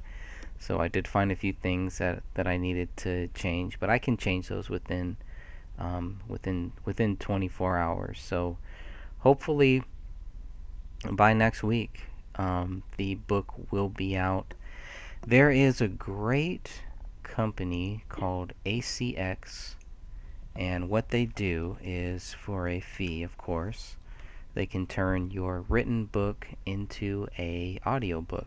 So I'm testing it out with my 911 book, and if that goes well, then I'm gonna do the same with this David Crowley book. So audiobook might not be out Oh, until about June, but there will be a audiobook on this that will be available on audible.com and on iTunes. So, but that's the exciting. yeah, I'm really happy about that. I hope it all works out well. I'm still kind of timid about it, but I figure I'll test it out with this book first, and then kind of learn, what I did like, what worked, what didn't work, all that stuff. But I'm really excited about having that reach, because there are many people that go and look for audiobooks on audible.com, and they're looking for books like this. They're looking to read. They don't have time to actually physically read a physical book. I totally get that. I love reading physical books, and I enjoy it much more, but because of time, it's Mhm. sometimes it's just a lot easier for me to read this first, and then if I or to listen to it first, and if I really like it, then I'll just buy it, basically. So, but yeah, I'm really excited about that.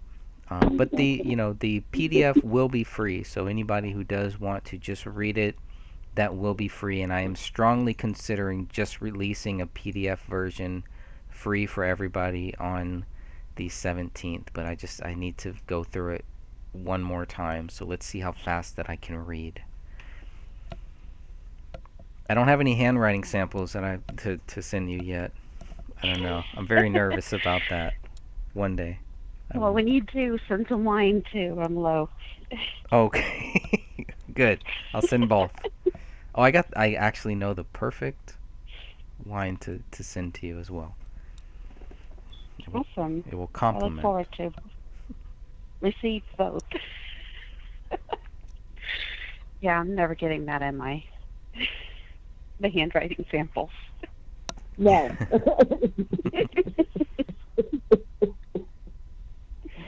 Hey, Sophia, Yes. Tracy has on the chat about you can pull up the PD logistic number to see what it is on Google. I tried that several months ago to figure out what it was, and I actually think one of the numbers brought me back to an online version of the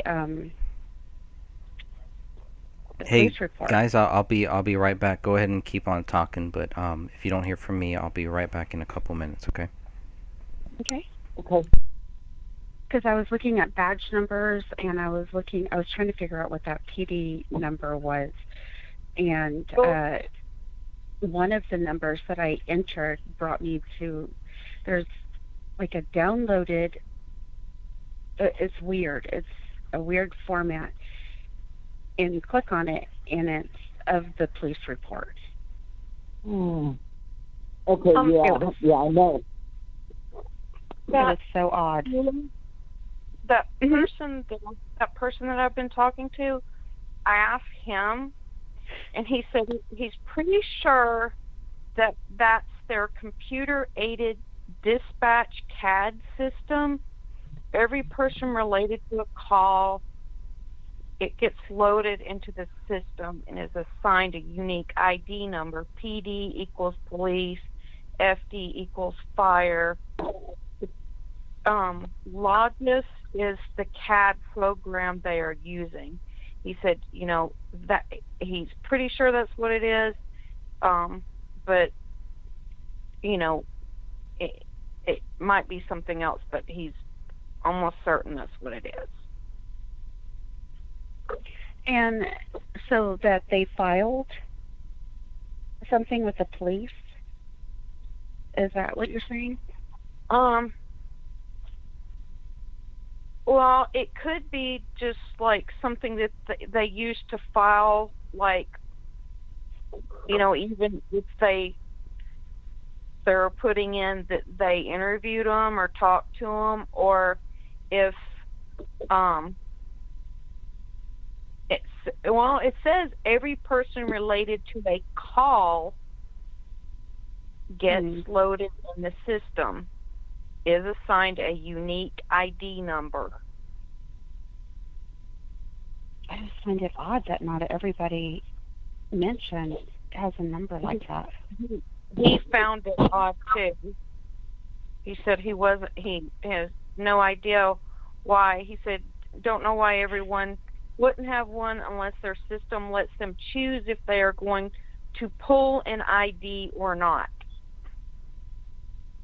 Oh, like So if it's weird. like somebody important to their case or whatever?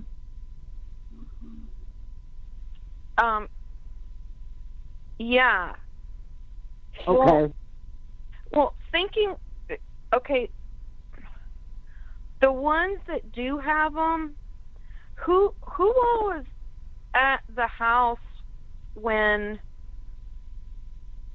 the neighbors called and saw people over at the house? Chris Klein admitted to being there.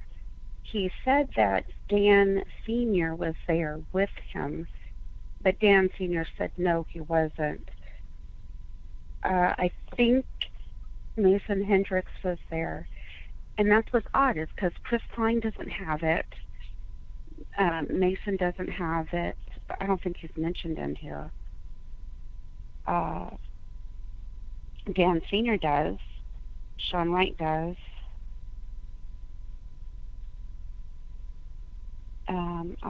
I'm looking through it right now.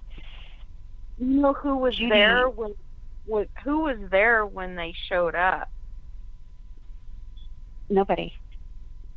Oh, they had already left. So Mhm. did they go talk to Dan Sr.? No, supposedly a description of the vehicle was given to the police, and that's how they tracked down Chris Klein. Well, that's interesting And- that they chose not to give him a number. Correct. And then when he finally did contact them in February, that's when he told them about the bullet hole at that time. Yeah. That's very interesting.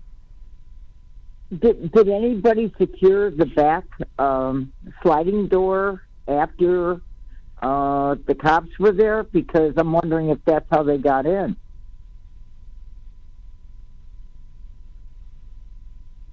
Yeah, I think that they did secure the residence, both the front and the back. Then how did they get in the house? They had a key code or a button push code that they put on the front door, I believe. And they gave that number to Dan Sr. when they contacted him and gave him the news about the family. And that's how they were able to get into the house. Did you notice this? Oh, go ahead. Sorry? No, I go ahead. One thing that I just noticed is the only one, I'm making sure that on Mitch Hiles, if you look underneath the case number, it says title, it says homicide. None of the other ones have it. Interesting. Sean White.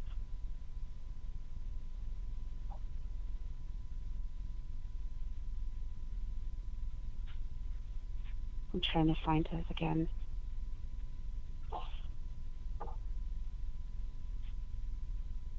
Well, and that's because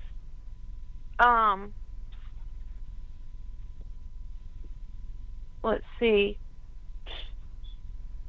Mitch Hiles says supplement, has supplement on it. Yes, the supplement is what they have on the top of every page. But what's weird is, like, if you look at, I just noticed too, the other ones, unless it's cut off, the other ones don't have case numbers. It is cut off. There's a big space right there between supplement and report generated by. Okay. It's two different pages. And so I'm trying to, where did you see the homicide on there? Underneath the case number, filed. Case number. To the title.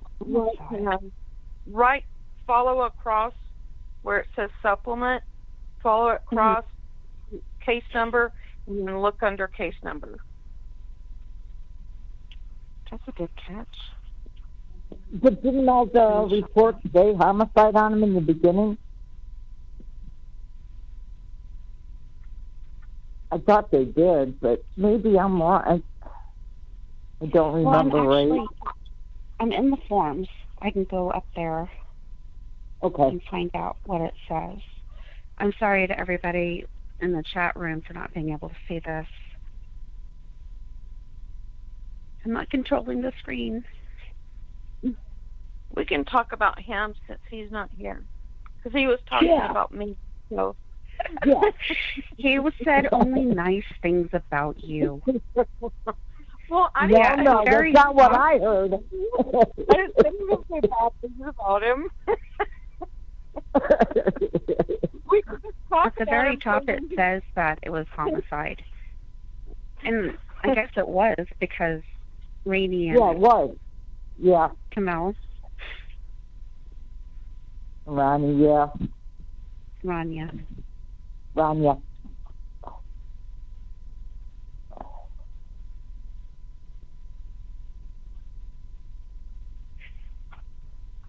Okay, is there anything else anybody wants to discuss? I think it's really interesting where it says roles. It says mentioned.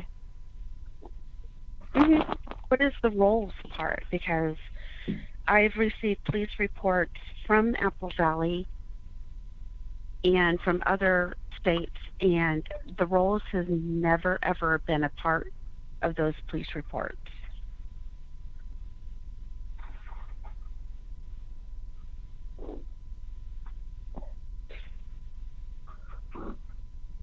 So that's just another oddity in this case. I want to know how the Christmas light was underneath the couch. That's still driving me nuts. Okay, you guys done talking about me now, or what? Can I join back in? Oh no, you need to go away a little bit longer. I said I was going to talk about you, and It's payback. I assumed I was going to say bad things about you, but I was just going to say things so that when you replayed it, you Cruel. You are cruel. That's okay. I see how it is. And she's like, well, Greg was talking about me. That's right. It's payback. It's cool. He's just ignoring us over there playing with his cat. Yeah, I took a little nap. I took a cat nap. No, I'm back. No, you're just getting a refill. Yeah, right. Had to get a big one. Had to find the big glass. You know those big glasses that is really like you can put the whole wine bottle into one cup and just say, I'm only drinking one glass of wine tonight. And it's true. With a straw. With the straw. There's a whole No. box in there with you. No, there are some rules to wine drinking that we have to follow. So. Yeah, but if it's not good, you always use a straw. If I'm using a straw, there's a big problem. Big problem. You will trigger a lot of wine drinkers if you show up at a wine bar with your own straw.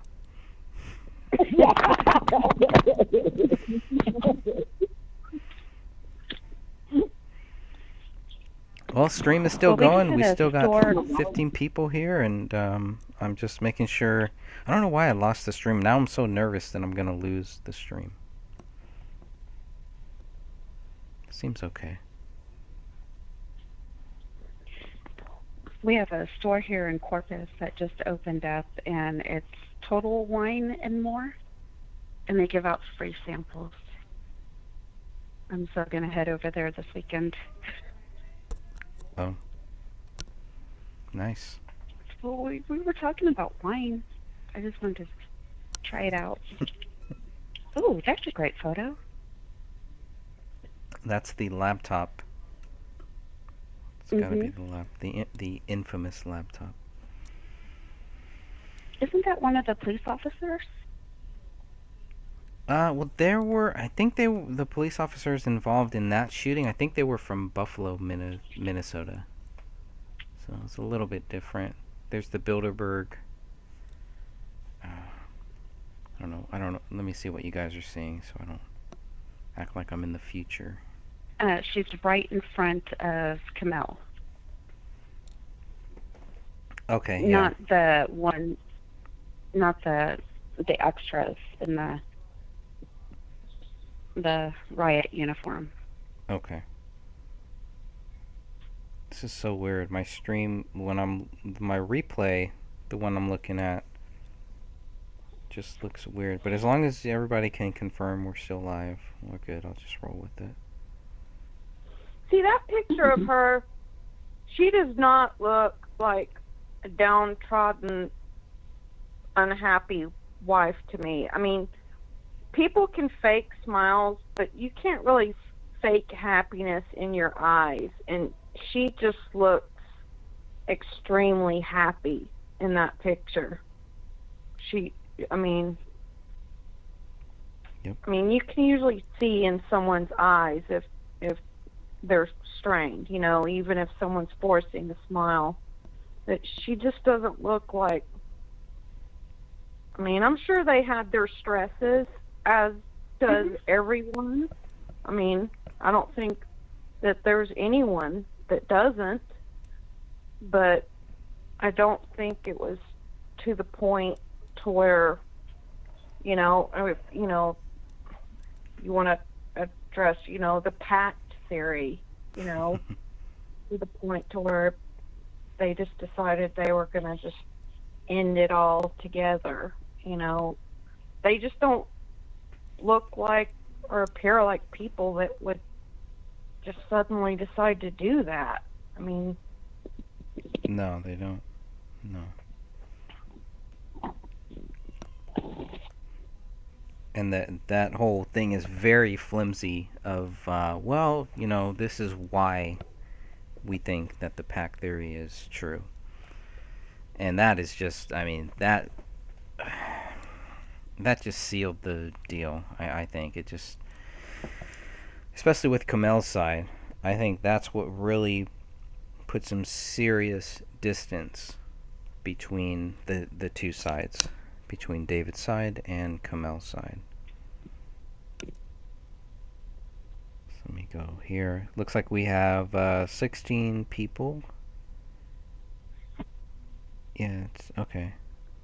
Just weird. I don't know what YouTube is doing. YouTube is really pissing me off today.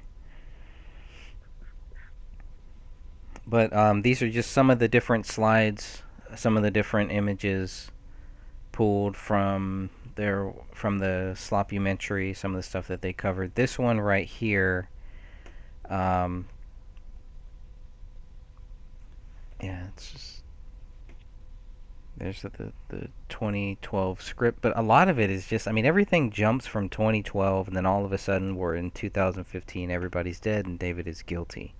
There's a huge gap missing that they try to fill by having David's dad talk about, read from a script, and then it's like, and the next day David kills his family and kills. And it's like, no, nobody knows when these people died. We have no idea when any of these people died.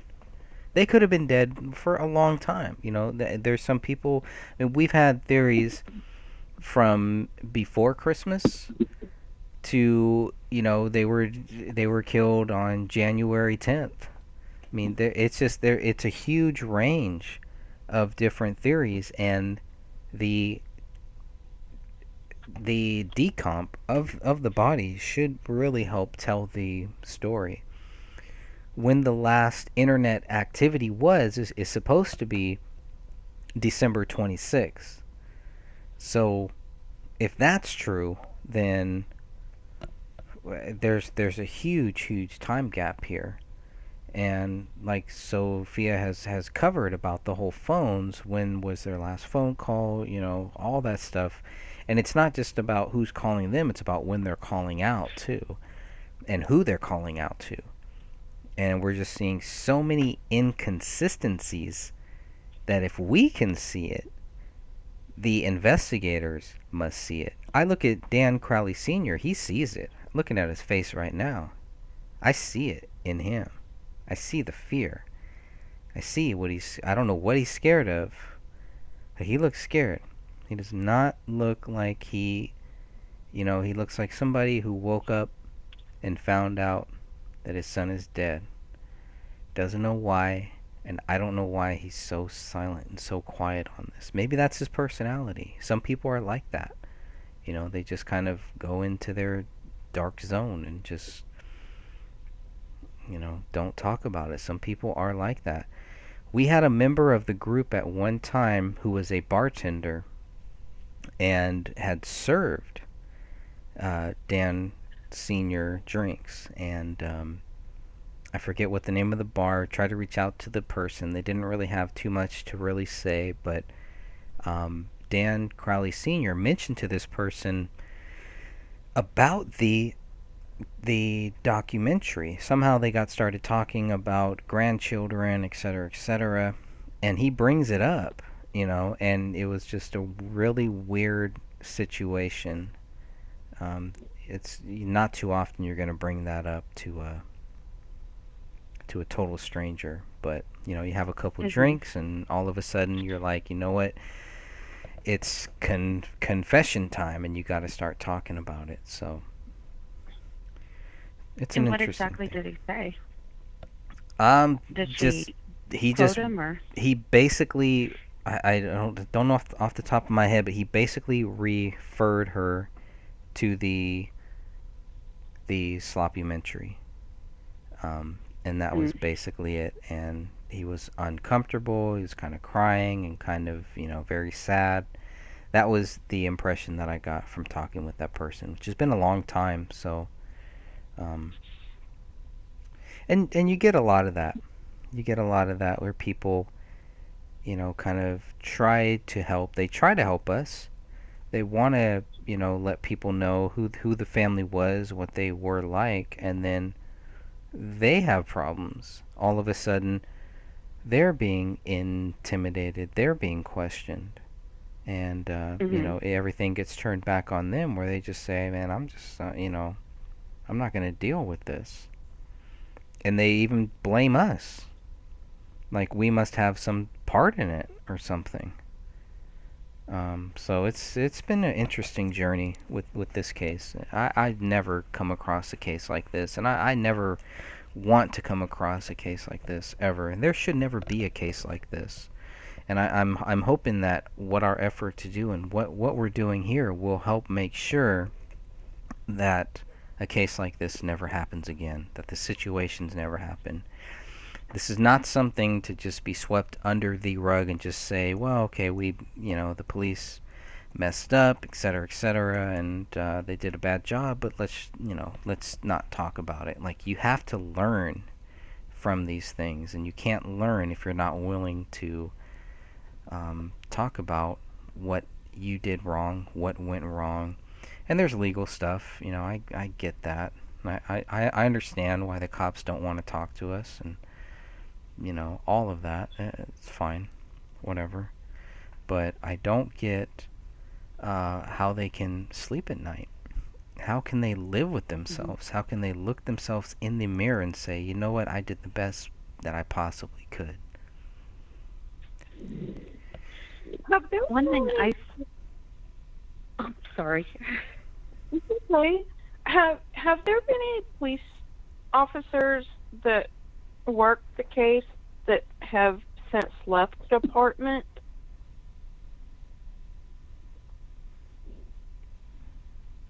Greg, Yes, there were two of them. There were two of them. It looks like we're technical having, yeah, some difficulties. technical Yeah. difficulties again. Have, Yeah. have you tried reaching out to them? To I personally haven't. yeah. The the two that have left? I mean, the possibility of reaching out. I do know in like other cases, some of other cases that I've seen and heard about, Mhm. that sometimes people that leave the department, they'll actually come forward and share quite a bit of information. So, I mean, if That would be you haven't great. tried reaching out to them, you might want to see, if they'd be willing to talk to you. Okay. Yeah, I definitely think it's worth it, for sure. Yeah, I'm looking at the YouTube output, and there does seem to be a problem. YouTube is not receiving enough video to maintain smooth streaming. I don't know what that means. Okay. It it just keeps buffering. Yeah. So I don't know. We With the we can bump buffering, it up. is the audio okay, or is it the video? I know it's the video, but how is the audio? Is the audio choppy, or is it just the video that's kind of That's I buffering? think it it. was the audio that was choppy, I Oh, think. that's horrible. Okay. Yeah, that's a big problem. Will it be that way when on the replay, or will that The just be re for the live? the replay should be okay, but it's hard to really say. And it's coming from YouTube. It's not like it's coming from the program that I use. The program that I'm using, that's working fine. YouTube is just jacking with us. See his What? face right now, Dan Senior's face.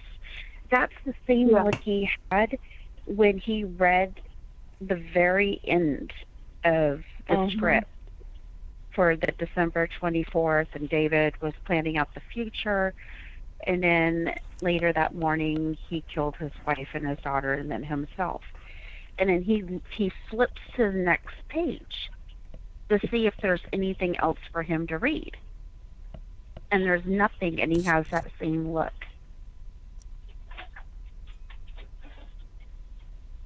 God, I do feel for him, though. I really do.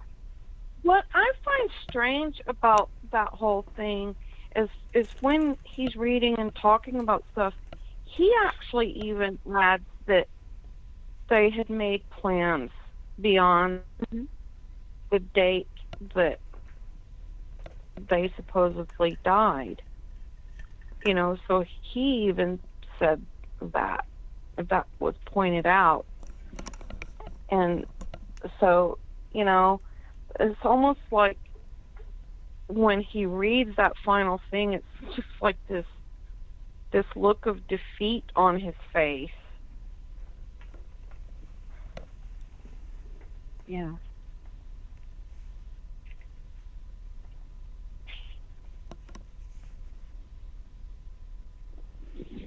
That's just, I feel for him. Out of all of them, he is the one I feel for. Yeah. And this Sarah Hodgson or whatever, one of the females that was interviewed, that's supposedly Camel's friend, she was never interviewed by the police. She's in the documentary, and I cannot find anything regarding her. I can't find her in the white pages. I can't find her in my backgrounds. Nothing. It's like she doesn't exist. And it doesn't matter if it's a married name or a maiden name. If she lived in the United States, she would be picked up on those services. Hmm. And so she Sophia, was what leading. about I'm sorry. What about under the registry for the dietitian? I'm sorry? The registry for dietitians, you know how they have to register in the state that they're working? She wasn't a dietitian. She worked at Oh, the. I thought There were two friends that were interviewed. Mm-hmm. It's not Okay. Sarah Johnson. It's the other lady with the longer hair. okay. And- Okay. And I she's thought the they one all who's worked leading together. the whole narrative of Camille looking like she wanted to, like she was miserable. That she met Yeah. up with her in November, that she was miserable, and she just wanted to keep her there and talk to her much longer and everything. And that David didn't want any more children and stuff. She was leading all that narrative along with Joseph Seaton. And Right. I can't find anything regarding her. I think okay. she was. I thought she had worked with her, so that's why I was confused. Yeah, I'm gonna check and see if she was mentioned by Kamel's sister or by Kamel's sister's friend. I think she was mentioned. They were kind of somebody. I remember talking with somebody, and they were like, "We don't know, this. We don't know who this person is. Almost like, why is she here?" Hmm. I do remember talking with somebody, and they were like, "Who is this person?" Like she wasn't that close with Kamel. The same way that Joseph Seaton might have not been that close with David. I don't know.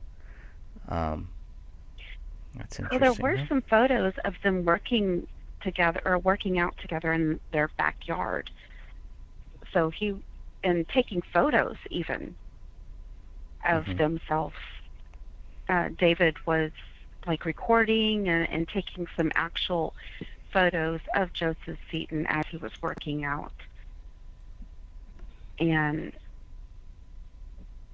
so I think that they really were friends and hung out together. But this other lady, I don't know who she is, but she's the very first person in that documentary to start steering the narrative to abuse and all that.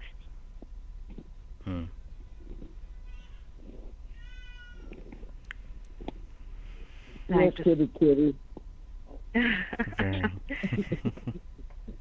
We're very active tonight. Um. Okay, let's keep moving on. I'm checking the back the stream on YouTube. There is a heavy lag. I mean, it's way behind where we are talking, but it looks like it's I don't hear any audio issues so far. I just see just some I don't know. I'm just gonna keep moving. We'll keep going on, I guess, because I did want to talk about the documentary just a little bit here too. I don't want to go too much longer, maybe another 10, 20 minutes or so, but I did want to. One of the things I was hoping to get Christian on. I know he wasn't able to join us here, so maybe he can join us Friday. But what I don't want, because I know we talked about kind of things that we do want. Let's talk about some of the things that we don't want this docuseries to be. Personally, I don't want it to be a response to Eric Nelson's film. What are your guys' thoughts on that? I agree. Yep. Yeah, I agree. I I just want agree. us to tell the truth. And if it Yeah, I do happens too. to go ahead. Oh, I was just saying I agree as well. I mean, if it goes there, which it could go there, it might go there, great. But I just want it. I don't want people to think that we're trying to create a response to that film, because the best response to that is just to just you don't need a good response to it. It speaks for itself.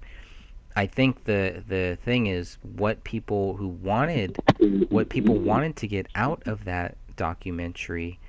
I think we have a good opportunity to create that.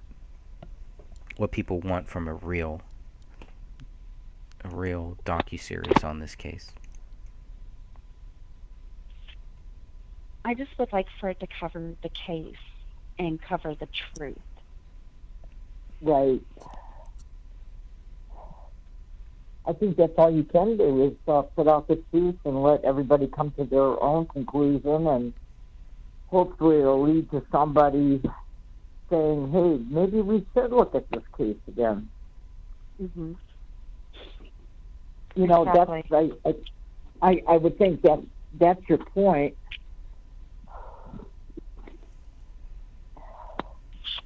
And, you know, I don't think it should go into talking about the so-called abuse.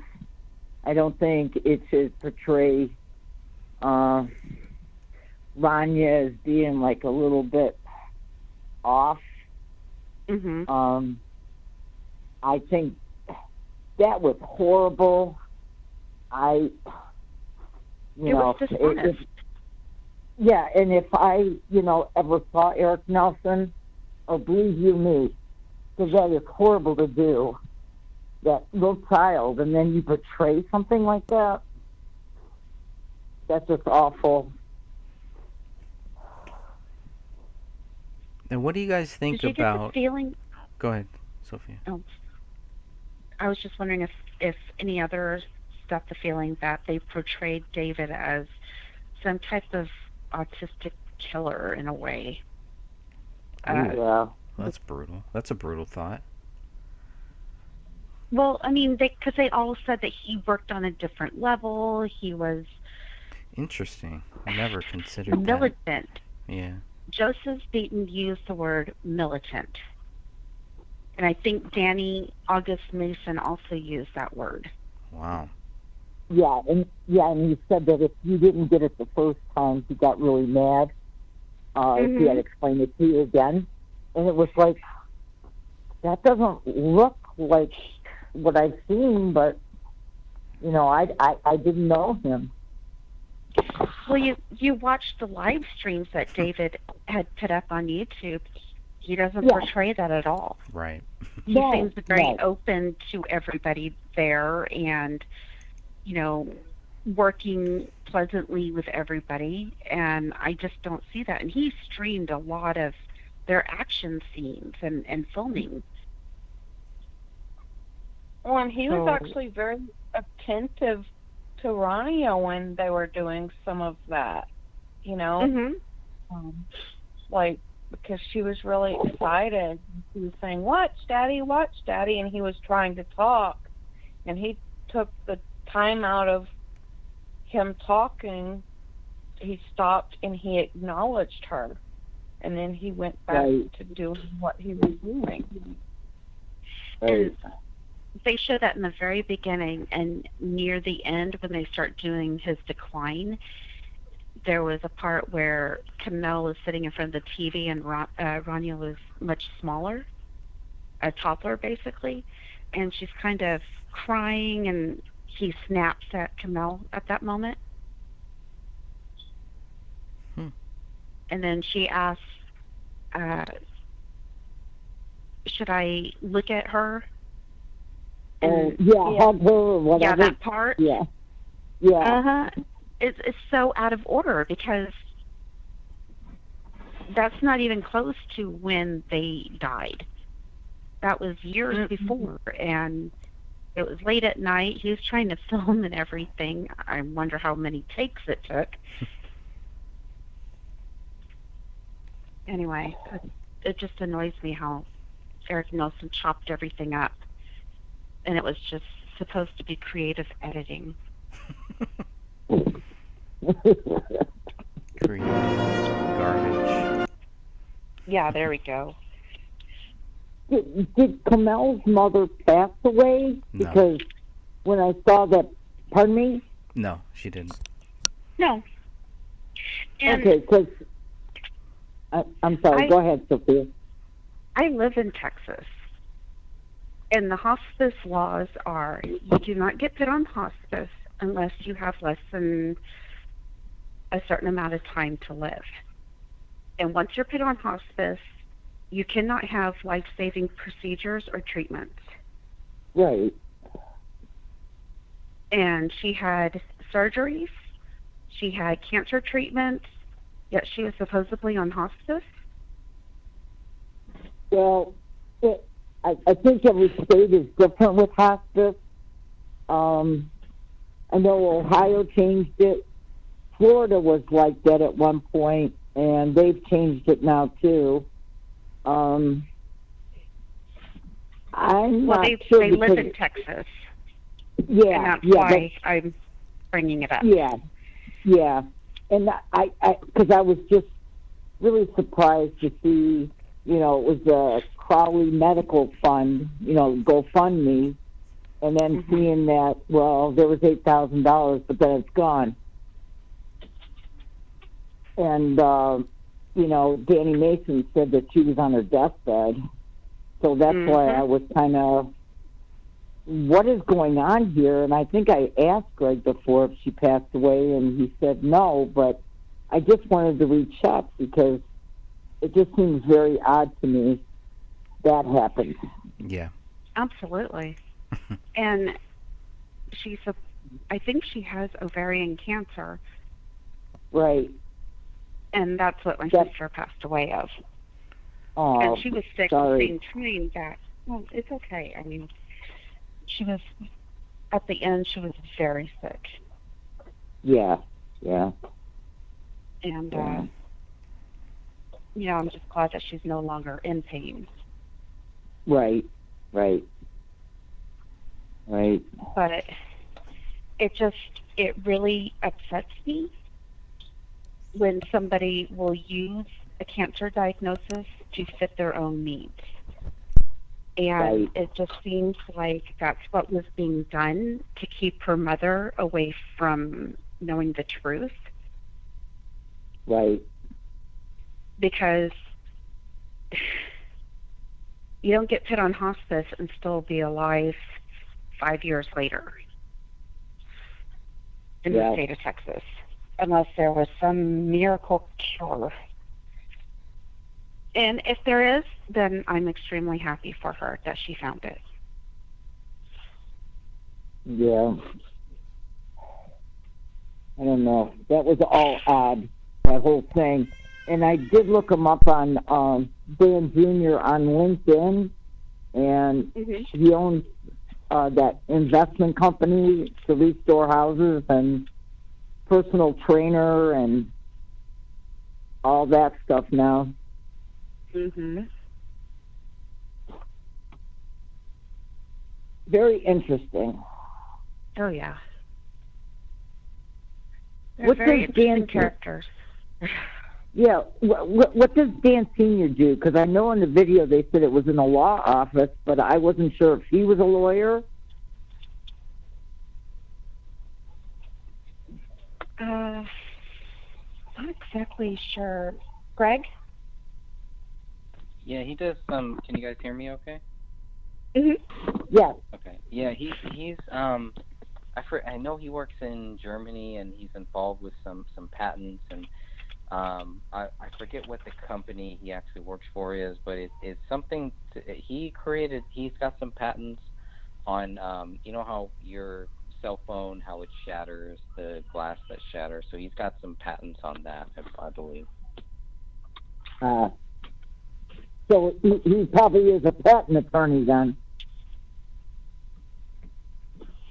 I thought he was, and I didn't see him as an attorney. From what I know, he was an inventor. So he's like a creator. You know, somebody who kind of created created things in his garage, and that led to one thing led to another, and blah blah blah. That's okay. the very little that I know about him. Okay. Well, I just because when I saw that they taped it in a law office, I was thinking, well, is he a lawyer? So that was just a question I had. And I found it interesting that David's recording would be at an attorney's office. Yeah, why? Exactly. That's just interesting, right, with me then. Yeah, well, you can't assume anything. Like, I assumed he was an attorney then. So,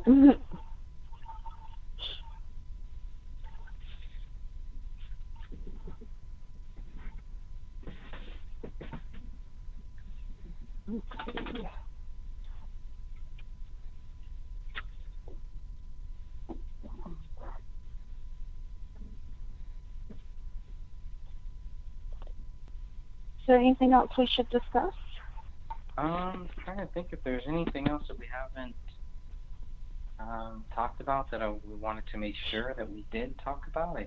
We covered a lot here. We still got a few minutes left if anybody wants to finish up with any final thoughts here.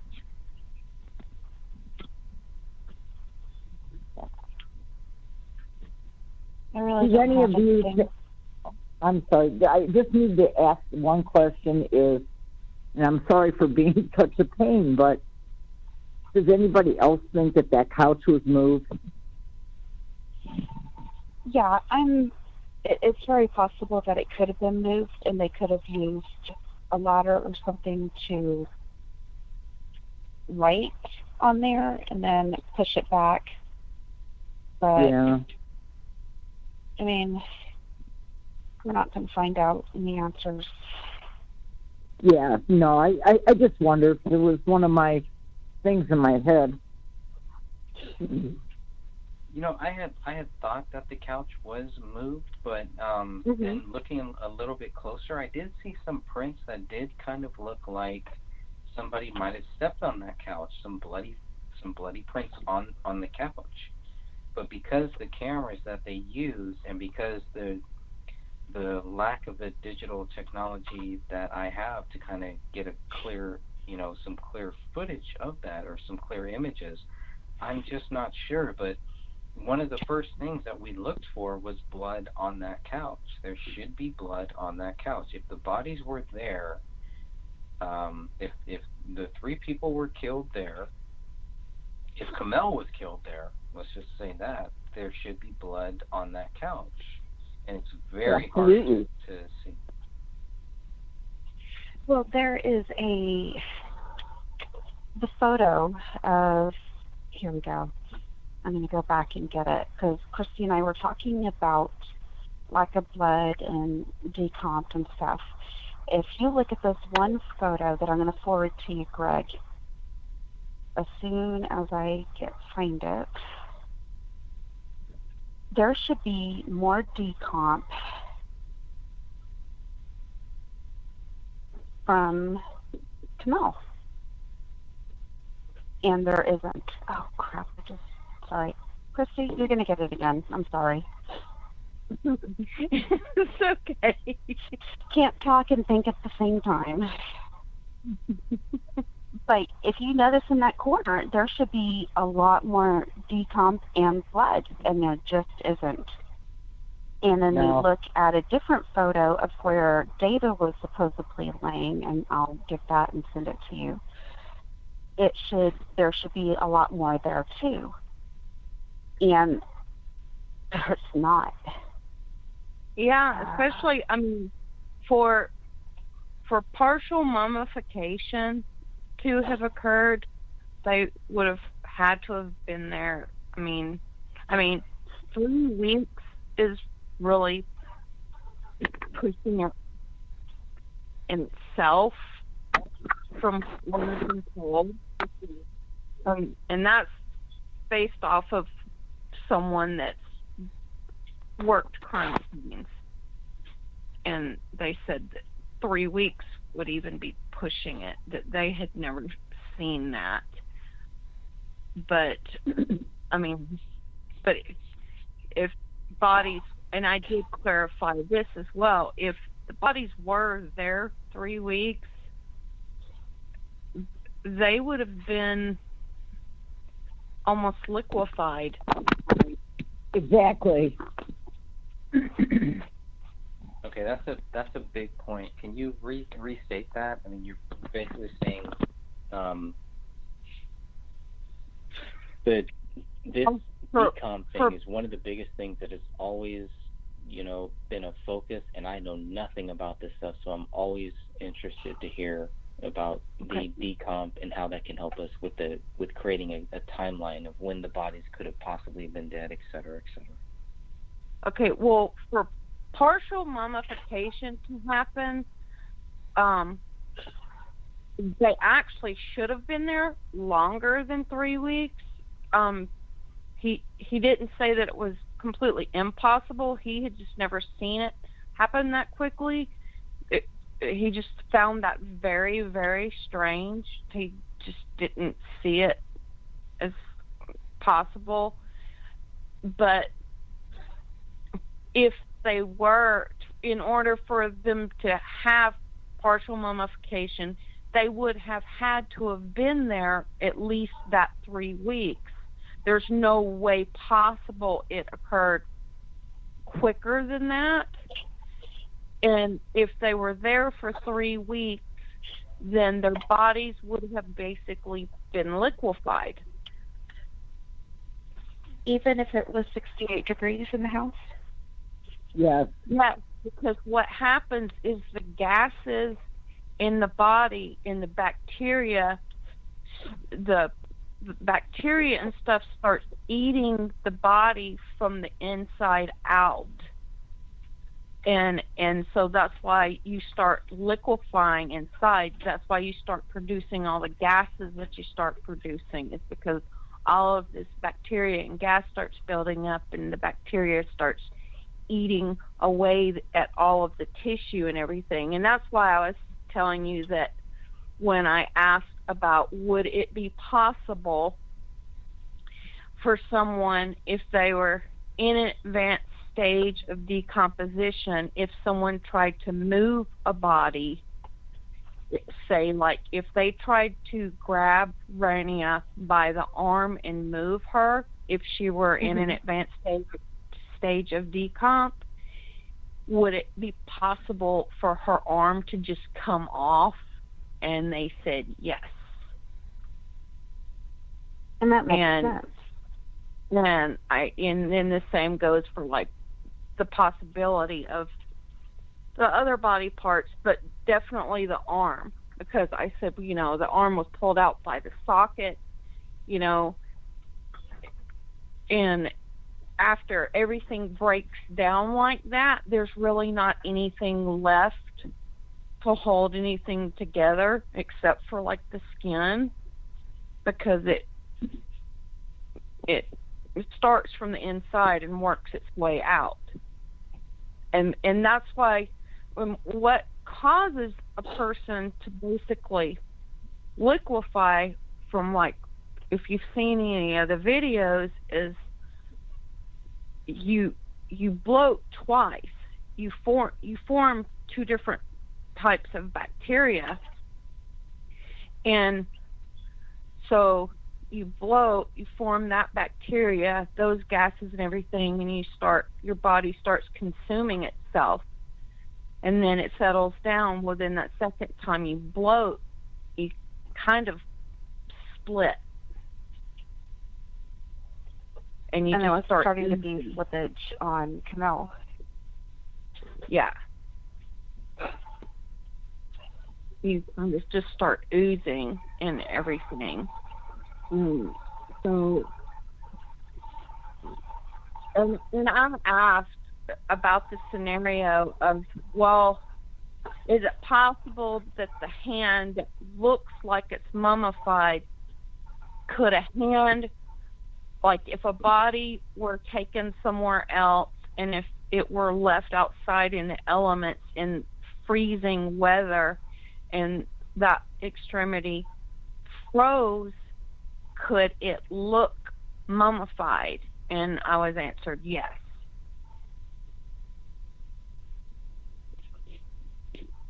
Okay, I just want to interject here. When I talked to the crime scene people,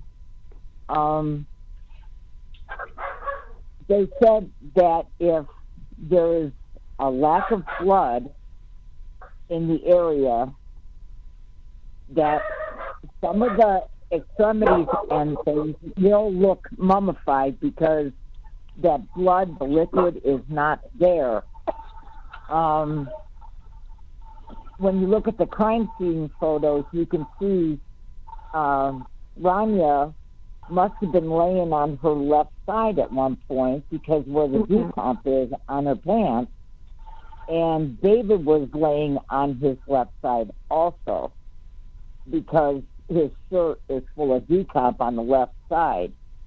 I do believe somebody bled them out because the reason they didn't liquefy was because of the fact that they didn't have that fluid to bubble like you were saying, but all of their organs were intact. All of the membranes of the organs were all intact, which is very odd if they were there for 3 weeks, because they would have started to break down. All the capsules and everything were intact, the heart, the liver, the kidneys, and it doesn't make sense that they would still be intact if they were there for that long. No, it doesn't. What if they, thinking outside the box, and I'm not saying this actually happened, but what if they had been outside and had been frozen because of the elements, or an iron or shed kind of thing, exposed to the cold? Could they have been just frozen, basically, because of it being cold in winter? And then what we're seeing is just them having thawed out. Right. And that's why things are so off. Right. Because like 8 to 10 days after a body starts to decompose, they start turning that red, green, purple color. And you can see that on Rania. And also because David's right abdomen and Comel's left backside looks like regular skin. It doesn't look like there's any decomp. So that's why, to me, they had been moved, they were kept somewhere in a cold environment, and that's why this whole thing is completely off. Well, and if they froze quickly, that could explain the lack of lividity. Right. Well, lividity does turn into marbling throughout the decomposition process. And they did show marbling in the autopsy. Yeah. It's just so weird how the bodies have so many different phases of decomp on them. Yeah, it's just not one particular stage. It's all over the place.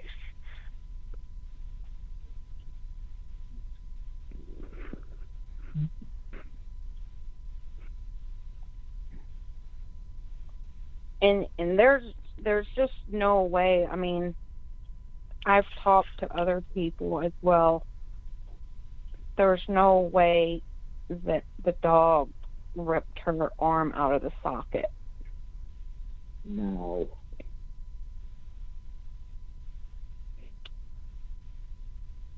And ate the entire thing in the entire hand.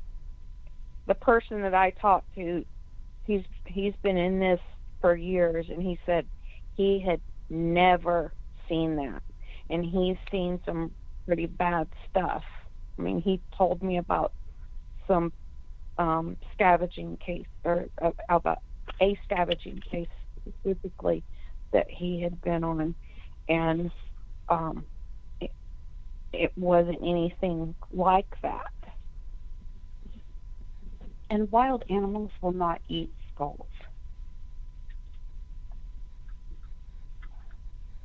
No, So and why would a the domesticated dog go to that first? Well, in the cases Well- that this person has seen, that he never saw a skull get eaten either. And there's I've- no I've- teeth marks on those skull pieces that we were looking at. Yeah, and that Well, was but the if the- other thing that I would ask, is if there were bite marks on the body, like if there were bite marks on their bodies, like, you know, any canine punctures or There- anything like that. There is a photo of a finger or a thumb, and I know this is so gross, but you could tell that it had been chewed on. It's over by the Quran photos in the skull piece. And that one, yeah, it does look like it was chewed on. So I'm not going to say that Paleo didn't chew on them at all. I'm just saying I don't think he did it to the extent that the police are giving him credit for. Right.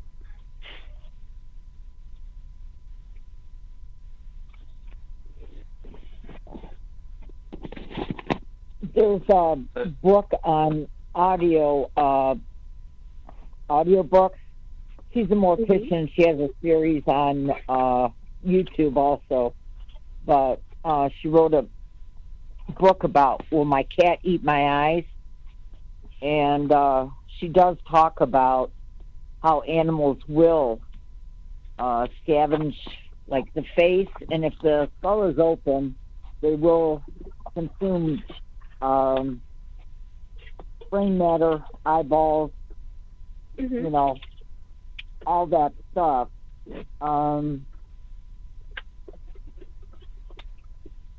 But they tend to go after the soft tissue, like you were saying before, too. You know, like the open soft tissue.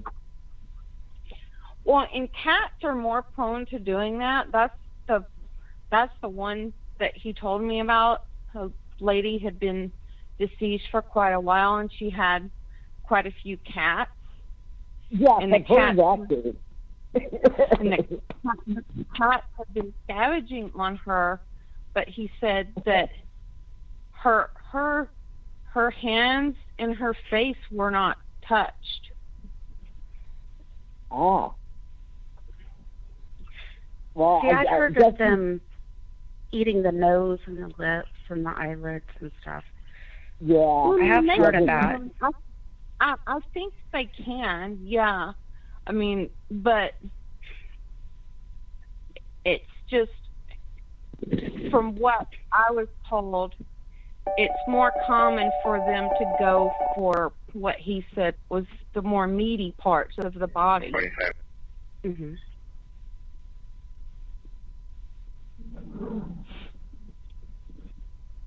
Yeah, I've said this before. I have cats, and I told my daughter that I didn't ever want to live alone because if I passed away, I didn't want my cats eating me.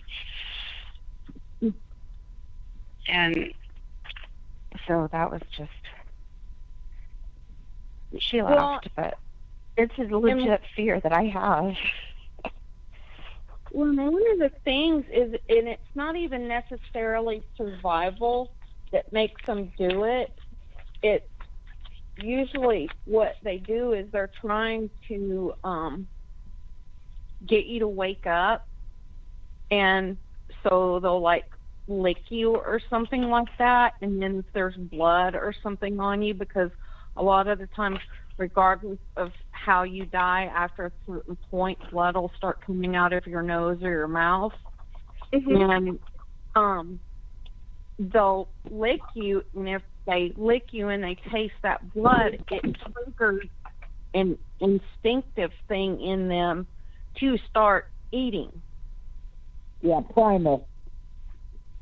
So it's not like, oh, I'm starving to death, I'm going to go eat my owner. It's more of a just, instinctual thing that gets triggered. But that's why I find it weird that Rania was the least messed with, though, because she was smaller, and you would think that maybe he would have been concerned about her. And I don't know what their relationship was like, but it just seems strange that she's the least messed up.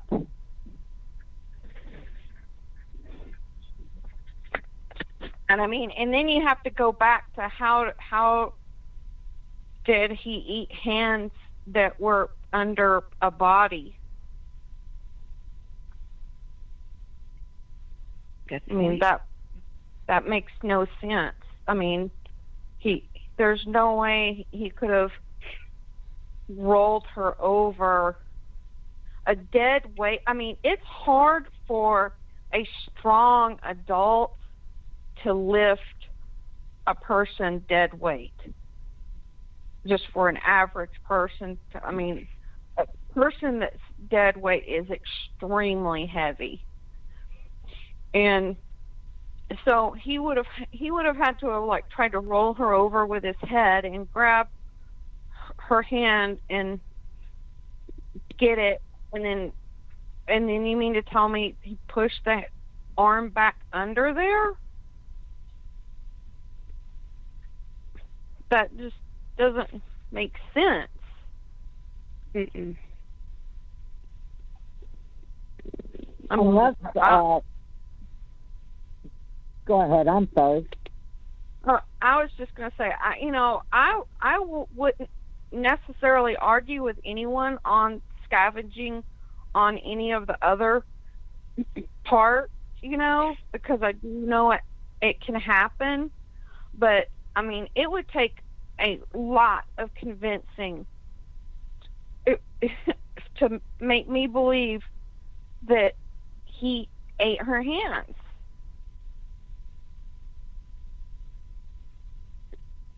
Well, I was thinking maybe Boots lifted up Kamel, and then Paleo went in there and took her hand, right? No, what? I was being really sarcastic. I didn't hear you. I was just being an ass. I Well, was saying that he Boots can lifted up fly. Kamel. Well, Go ahead, I'm he sorry. he can fly, so maybe he did lift her up. Yeah, I just don't see how he couldn't. It is the whole paranormal thing, because we've Yeah, got levitating dogs and levitating bodies. I mean, in order for this, if for any of this to make sense, that's the only logical explanation to any of this. Right. Right.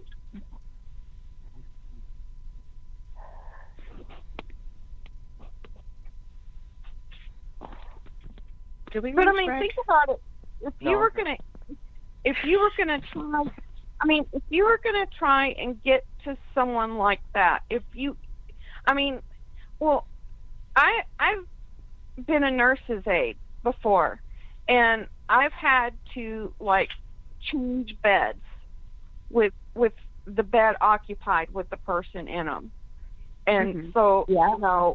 I have to roll the person, one way and push the sheet through, and then roll them the other way, and Right. just a person that is alive, that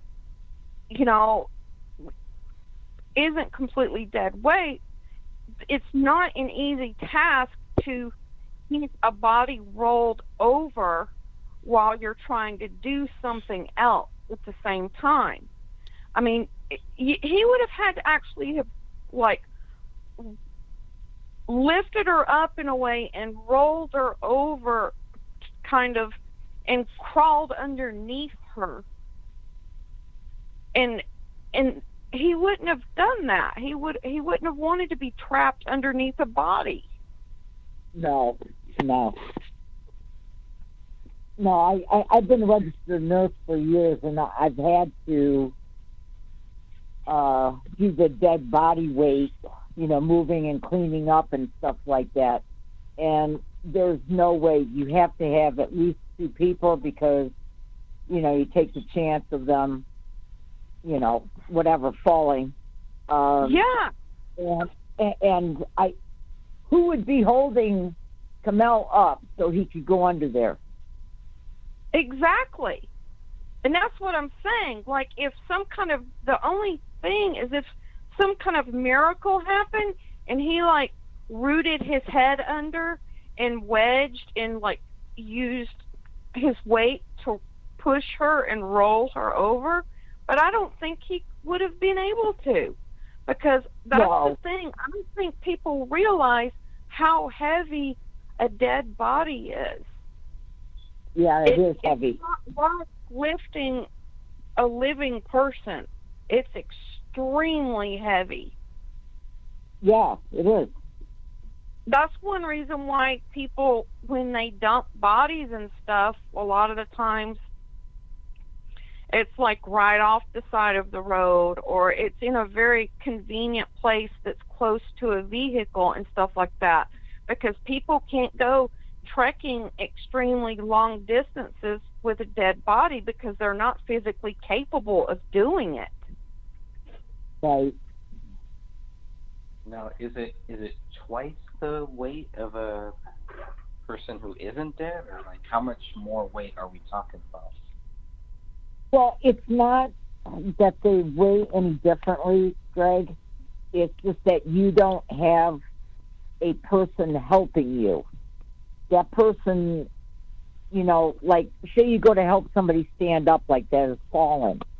They have some strength, and they're actually trying to work with you, to get up. Whereas a dead body, it just, like, think of a fish flopping around. You know what I mean? It's not, they're not there, and they're not helpful. They can't hold on to a side rail. They can't do anything. It's just dead weight. That's why they say dead weight. Yeah. So it'd be And like that's me, like lifting weights, right? Like I can think of it if I want to. Yeah. What it's gonna feel like to just think of it as lifting that much weight. Okay. Yeah. Yeah.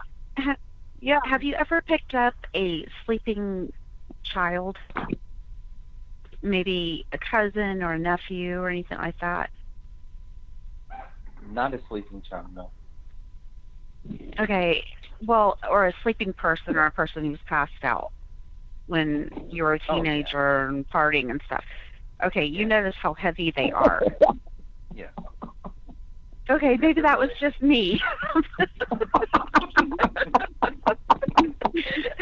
Oh, that was from the wine. Oh, no. I had a very interesting teenage life. It would be more than wine. Yeah, if that happened from wine, I think Yeah. stop now. Okay, I lived right next to Mexico, so as a teenager, we went to Mexico quite often on the There you weekends. go. Yeah, we still don't even talk about half of the stories. And my sister tried to bring it up over at Christmas, and I was like, no, we don't talk about that. Maybe next year.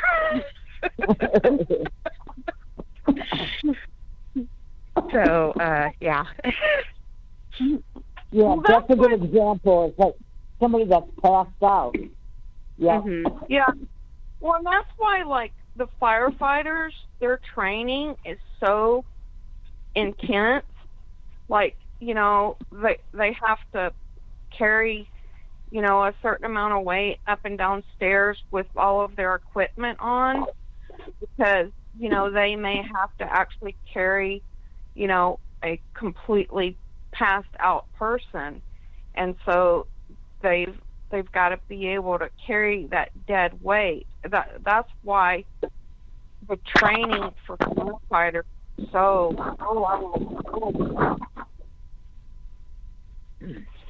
because it's really different, Greg. If you think about it, like if you were to go in and you were like to like just if you have like a weight bench and you just like Mhm. put the weights on the floor, even if you put like 130 pounds on the floor and you just tried to deadlift it, Break my back. Yeah. yeah, I have a broken back. exactly. It's very different than like So, okay, because that brings up a great point. Because one of the theories that I keep hearing is that the bodies were, that they weren't dead there. And I'm talking about even psychics, other people, outside of just the public realm, that have Mhm. said that the bodies were not there. They were not killed there. They were brought back into the house. My biggest problem with that, and just because I say this, I don't want people to think that I'm crapping on their theories or anything like that, or saying that it's not possible. I'm just playing this thing out in my head and thinking about it. There are, to pick up that much weight to bring it back into the house.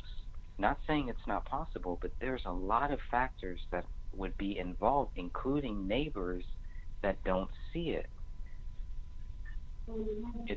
It's hard for me, and I'm definitely open to it, but I have a hard time thinking why somebody would take that risk of just bringing the three bodies back into that house and putting them there. That's a lot of weight. It takes a lot of time, a lot of effort. You have to worry about neighbors. There's too many variables that I see. Mhm.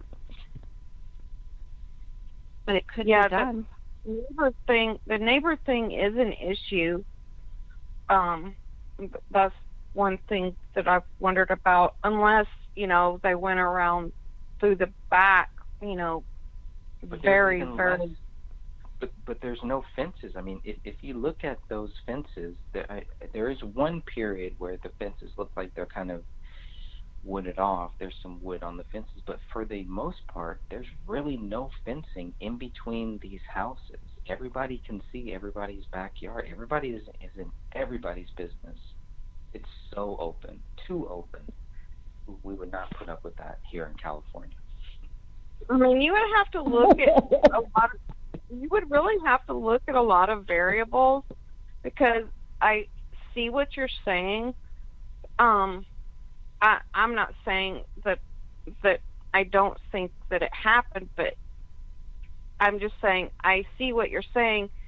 you would have to look at variables. You would need to look at, like, and I know this is going to sound insane, but you would have to look at, like, was it a full moon or was it a crescent moon? What stage the moon was in? If there was snow on the ground and there was a full moon or a lot of moonlight, yes, it would be very, very visible. But if it were really cloudy and it wasn't a full moon and it was a very, small crescent moon, if they didn't have porch lights on and stuff, it might be possible if there wasn't a lot of snow on the ground, because snow's gonna add light, so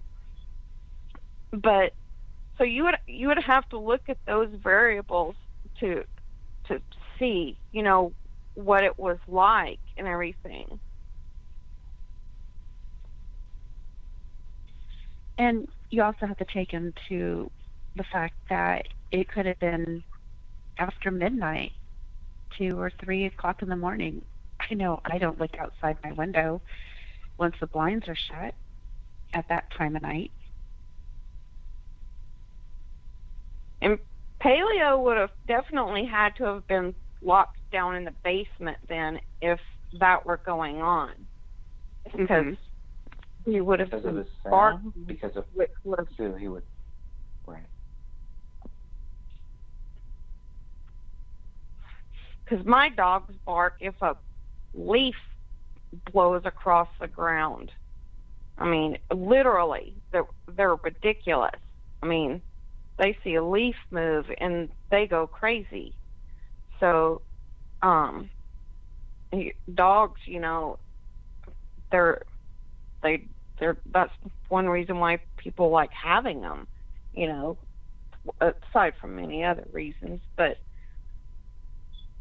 so they would have had to have put him somewhere or even taken him somewhere else to do it. But I do see that it could be done, and I can see reasons for the theory, because I see things where I have theories about certain evidence that I think, well, maybe this was caused from the bodies being moved.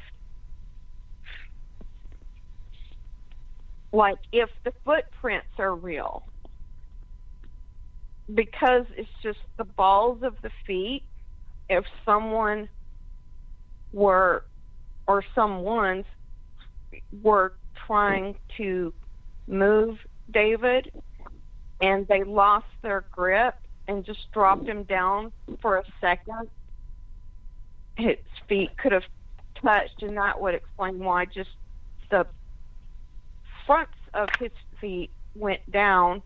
And I just have a really big problem with the way the one foot is facing one way and the other one is straight. I mean, it just looks very weird and awkward to me. But I mean, maybe they weren't taken out of the house. Maybe they were taken in the basement.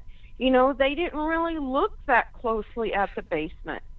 Maybe they were taken into the basement and then moved. The basement.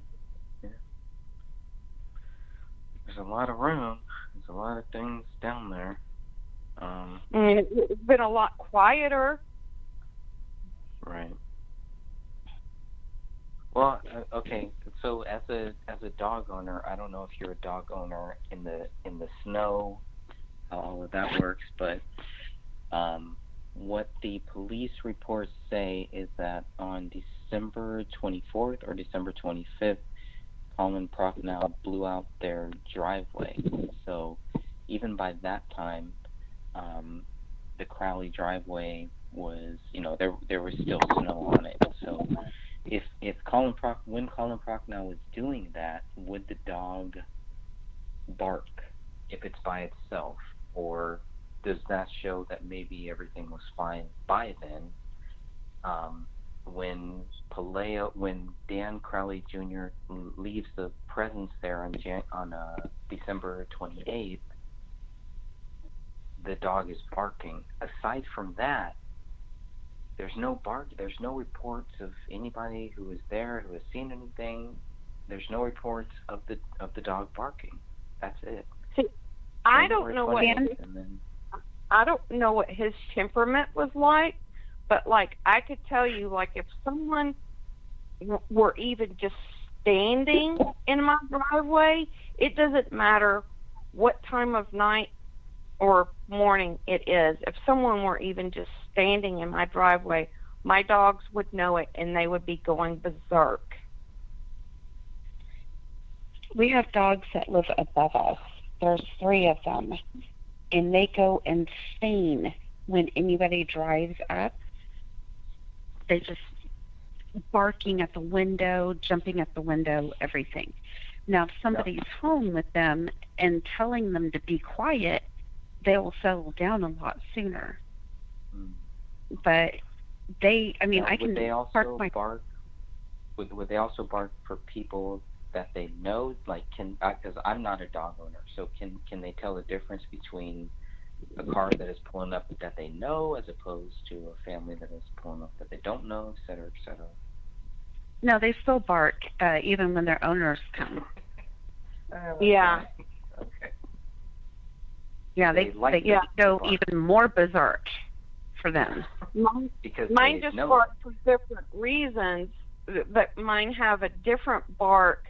Like when my husband comes home, it's a different kind of bark. It's more of like, oh, yay, we're excited kind of bark, and they go crazy, as opposed to a more aggressive. But even if it's people that they know, they'll still bark. Like they don't really get friendly until the person that they know comes in the house and they sniff them and they're like, oh, okay, I know you. You're okay. But if they're outside, if the person's outside, they go berserk. I mean, my poor mailman and like the UPS guy, they just throw the package on the porch and knock and run. Mm-hmm. Yeah. Well, that's what's weird about when you look at where the mailboxes are. They're very far from where the house is. So the mailman and the whole dog mailman interaction that I was looking to kind of judge this by really isn't there, because they're very far from where the house is. But it's just so strange that nobody hears that dog barking for a long time. And here's my one of the biggest questions for dog owners is, if a dog is starving, if a dog doesn't have anything to eat, would it start barking? Would it start crying? Would it start yelling? Because there are some nights out here where I hear neighborhood dogs crying for no reason, or just being very, very loud. Like, it's just weird to me that nobody hears that dog. Yeah, mine bark when they're hungry. They let me know if they're out of food or water.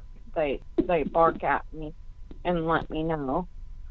And so, I mean, I do know some dogs bark, but like I have these neighbors that they're just, they keep their dogs tethered to trees out in their backyard, and they leave them out there even in the pouring rain and stuff. And those poor dogs just bark constantly.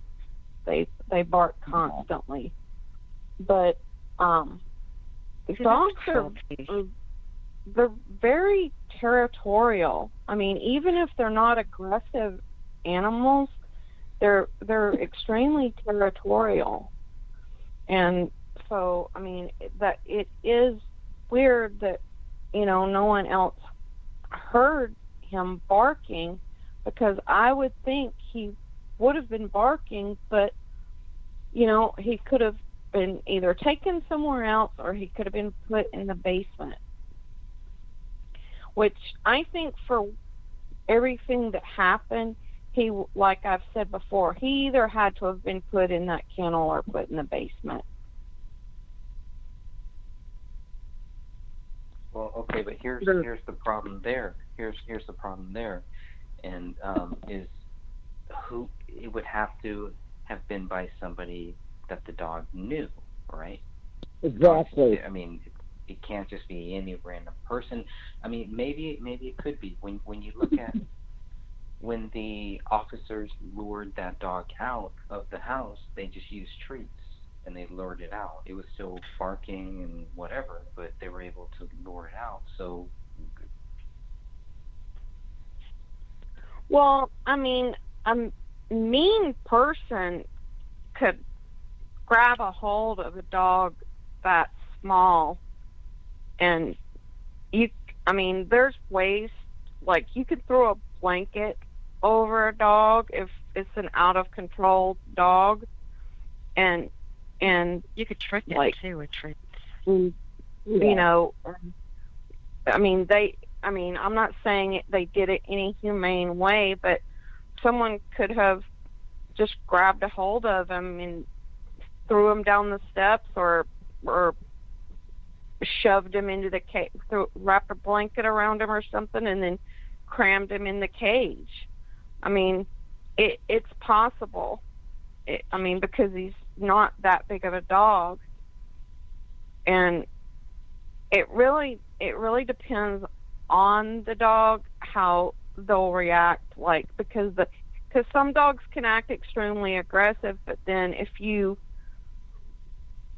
go at them, they might become passive. You know, it just depends on it. It depends on the dog, to be honest.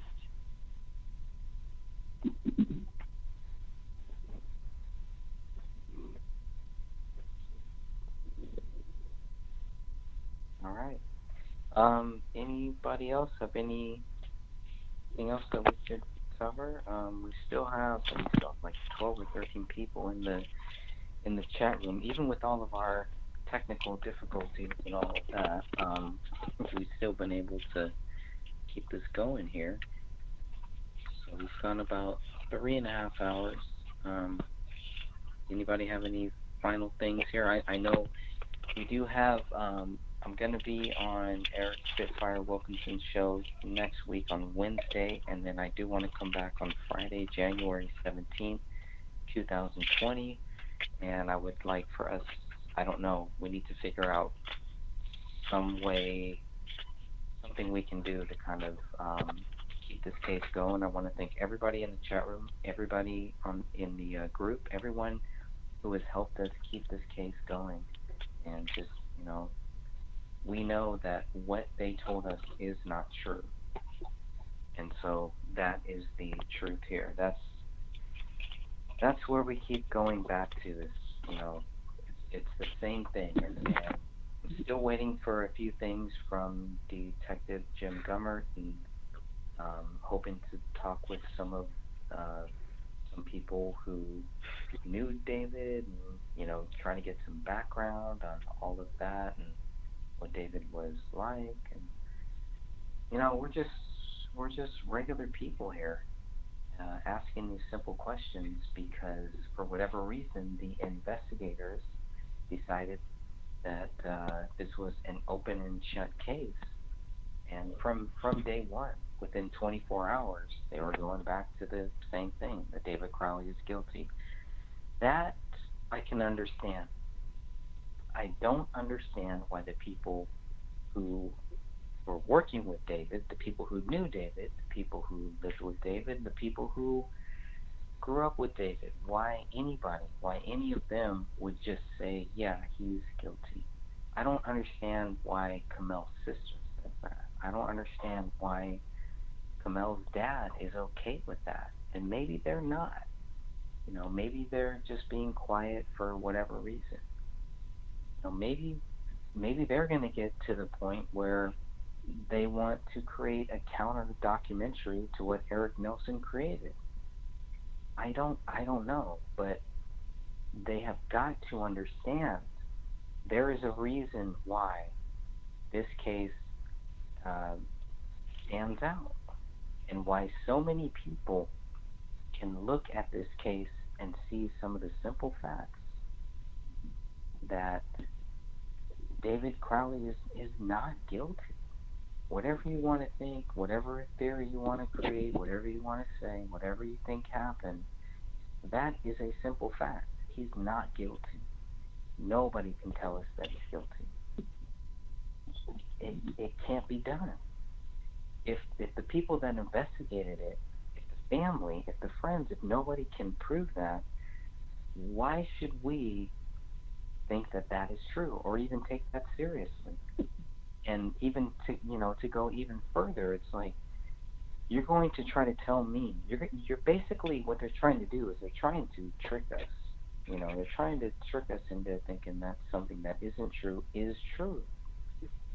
And we're all just sitting here like, wait a minute.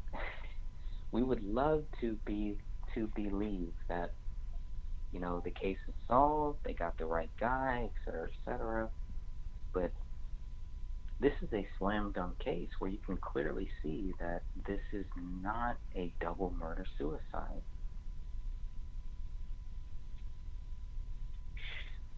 I would like to add also that there's one easy way for those saying that David is guilty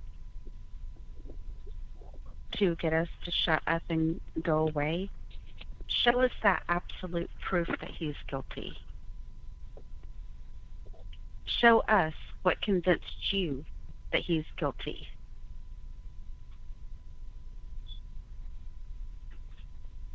Otherwise, we're going to continue to ask questions, and we're going to continue to pick apart the narrative and the documentary and your lies that you've been posting on social media.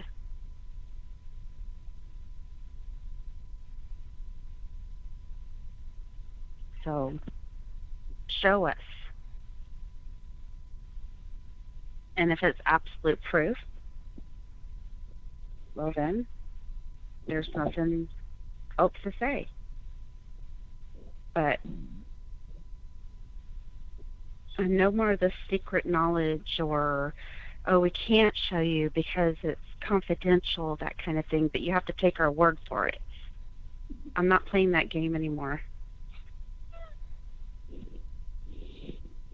And I don't know why that is even an excuse, because I mean they're no longer here, and if people think that what we're doing is just continuing to perpetuate pain and to keep something going, I don't see how anything that they could show us, that if it was absolute proof, how it could make it any worse. I mean, I think we would just accept it and go, okay, well, yeah, we saw absolute proof. I mean, I don't think that, it's not logical to me at all, like that they're trying to protect something or someone, and if they're no longer here, their reputation can't be harmed, and especially with what all has already been said about them, I don't think they're not protecting David's reputation anymore. Not after that documentary, and not after the crap they've posted all over Facebook. Exactly. So, I mean, I don't see what the reason could be. So, yeah, all it's going to do is just make, if there's absolute proof, all it's going to do is just make us go away and go on about our business and be like, okay, yeah, y'all are right. And those saying that us continuing to ask questions is hurting the family, those very people have never even spoken to the family. They are assuming that what we are saying is hurting the family. So they're just, anyway. I don't see how trying to clear a person's name who was never even given a fair trial before he was convicted, just based solely on the fact that he's deceased. He's convicted of something based off of just, oh, you just have to take our word for it. How that's not hurting him and his family and his legacy.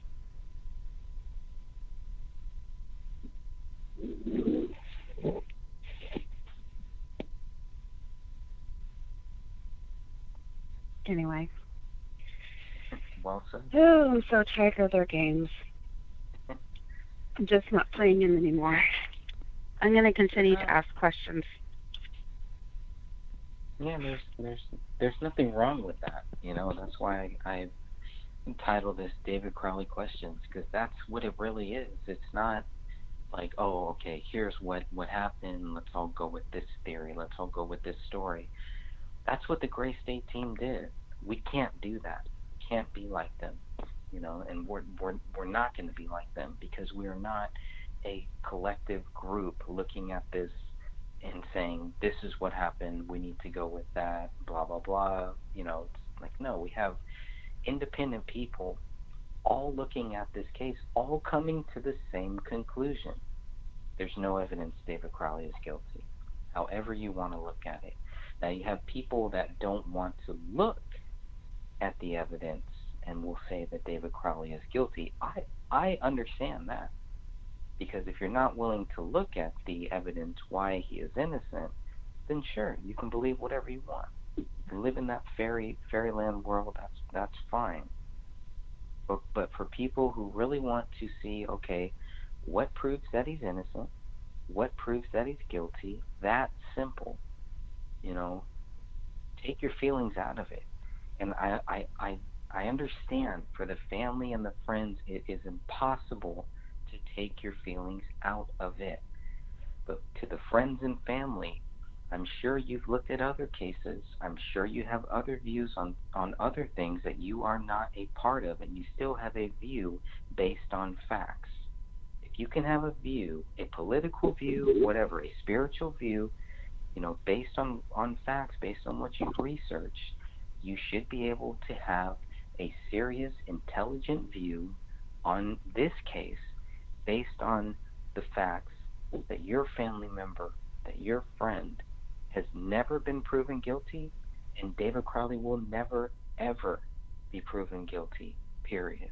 Case closed. You have to start there. And the problem is they don't even want to go there, because they think that if they go there, then that's going to show that it's a government. It's going to show. No, nobody's saying any of that. All we're saying is, please understand, your family member, your friend, has never been proven guilty, and he never will. Period. So don't act like he is guilty, because he's not. It's that simple. I don't know where the disconnect is.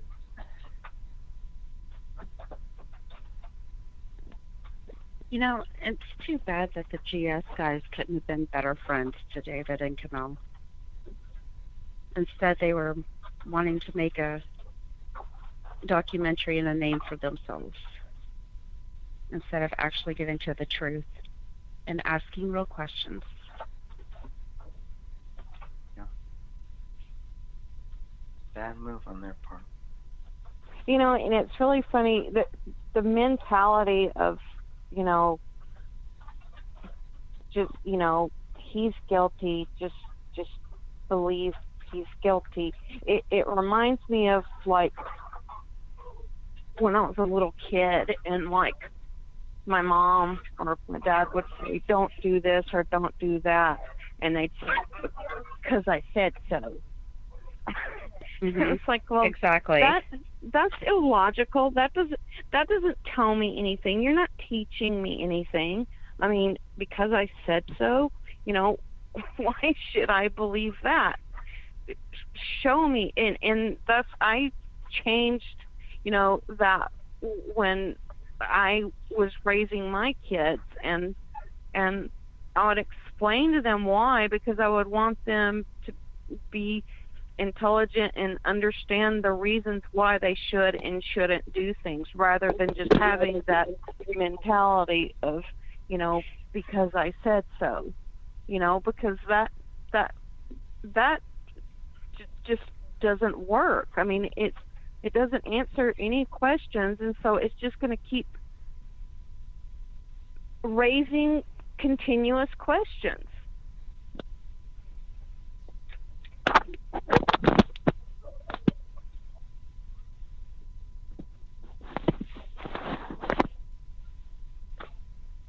Yeah, and I think it can never be said over and over. It needs to be said over and over. Is these are questions.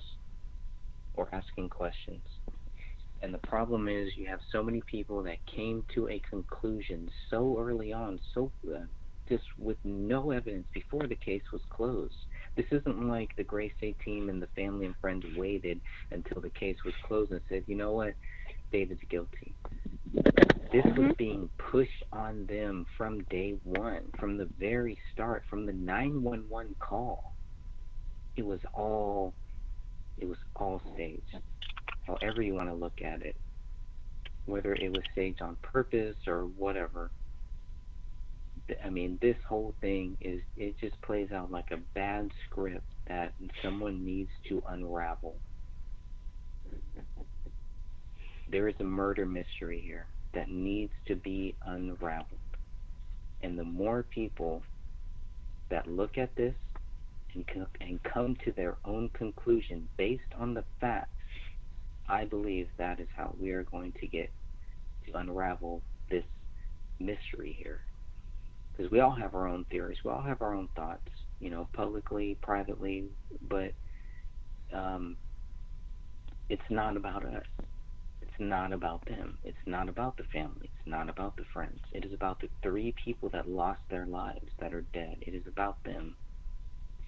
And I expect, and I'm sure a lot of you might also expect the family and friends to understand that. This is not about us. This is not about us trying to make the case about us. And I want them to make sure that they don't make this tragedy about them. Just because you're a family, just because you're a friend, does not mean that this is about you. Take your feelings out of it and start thinking factual. Things like this happen. We need to understand what really happened here. And if you're not willing to do that, if you don't want to figure out what happened, that's fine. Do not stand in our way. Stay out of our way. Let us figure it out on our own. And I just hope that someday the family and the friends will actually join us. And I end a lot of these calls like that, because it all comes back to that, where it's so simple. The family, the friends, the alternative media. There's a lot of people that could be standing right here with us, and we probably would have gotten a lot further.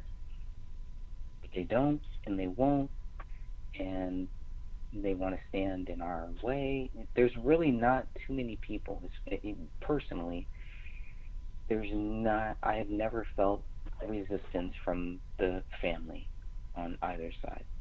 Personally, I haven't. It's only from the Great State team. It's only from them. Well, and though, Could you I just imagine? wanted to add. I'm sorry. Go ahead.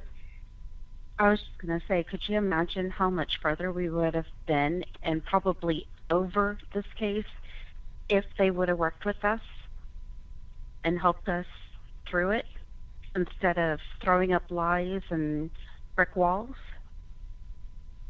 Yeah, I could be watching wrestling. You could be focused Right? on that right now instead of this.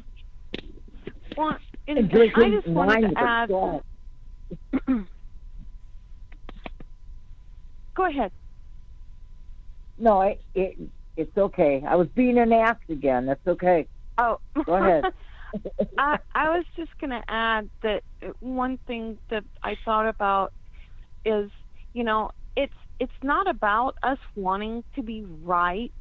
I mean, I don't know if there's a thought about, you know, us that we just insist that we are right or we want to be right, because I mean, proof in that is that in the group that we have, there are so many people that have so many different varying theories, and everyone just tries to work together to try and, you know, just ask questions to try and come to a conclusion, to an answer, you know. So it's not about wanting or needing to be right. So like Sophia said, if there's definitive proof, you know, that he did it, then just show us, because it's not like we're doing this just because we we want to be right.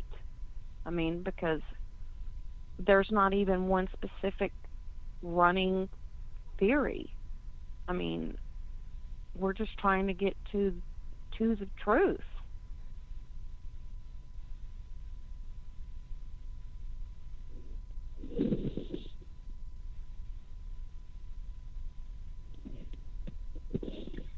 I'm into that.